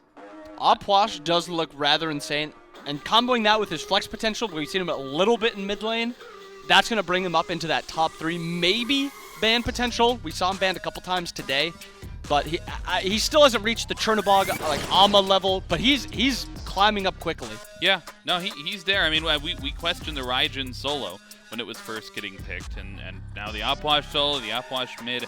I am a huge fan of when these teams just pick gods to bring into the meta. They're just like, oh, this god hasn't been played in a while. He might be pretty good. Either way, the Dragons, they figured out they do not get to Game 5. They do not get on the verge of a reverse sweep. Obviously, always a little bit worried about it. But they closed it out in 4, and we get to hear from the team themselves. We've got an interview with LASBRA. That's right. I've got LASBRA, jungler for the Dragons here. Not a 3-0, but not a Game 5. Still a win for your team at the end of the day. I want to kind of start this over at the very beginning of this last game that you had, where it looked like you were going to make a rotation to solo lane, and then Nika just gets the solo kill. I mean, what was going on between you two there where you walked up? You just kind of go, oh, you got it all by yourself, huh? Yeah, I mean, I kind of wanted to kill, and he just took it right before I got there. Didn't even get assist. I'm kind of disappointed in Nika soloing him right in front of me. Nah, I don't know. He just almost one-shot him. It was crazy. Yeah, did a lot of damage there on the op wash. And again, kind of sticking to this 4th game, you make the call, you get the fight over in mid lane, take the Phoenix, you're starting to back up, maybe looking at Fire Giant, but then not everybody kind of sticks around immediately. And then Camelot Kings make the call to pull the Fire Giant. Is your full team now calling like, hey guys, they're back out there? I mean, what's going on with the comms at the last Fire Giant push? I mean, initially we're going to back and reset because when we had a pick, so there were only 4 alive. But we also knew they could do Fire Giant. And then we told Dardez to back because he was super low. And we said we could form and defend it.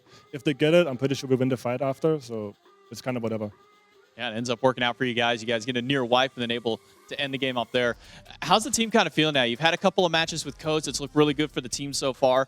What's the morale like with the team now beginning these last couple of wins for you guys? Yeah, I mean, it's been great. We had a little bit of rough early games today, and we still stuck through it and did great jobs in the mid-late game. So I'm really proud of that.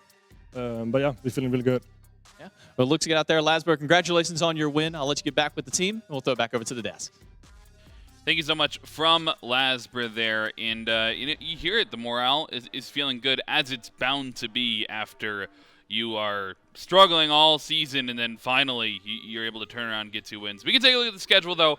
We are halfway through the weekend at this point. We've gotten through both the Camelot Kings sets, and we are ready for the second Styx Ferryman set of the weekend. The Oni Warriors versus the Ferryman, our match of the week, coming up next. And you can see why it's a match of the week if you just take a quick look at the standings, because both of these teams are at the very top of the divisions. This might be the match of the phase right here. The top 2 teams of each division, Chaos Leader, Order Leader. Only one position here, because if they lose this one, the Levi's are right on their tail. The Warriors have a little bit more space. The Kings just played, just lost again. So it's really important for the Ferryman to take this one, because that is a much tighter division at the top. Yeah, and the Levi's, they've traded 1 for 1, right? Levi's have gotten 1 win, and Ferryman have gotten the other win, so they would even match up even in head-to-head as well. So if the Ferryman lose this, there's a lot of pressure in that division. There's a lot of strife everywhere, though, because the Oni Warriors, the Kings are not far behind them either. So could be close either way. Fantastic match coming up next. We got more SMITE all weekend right on the other side of the break.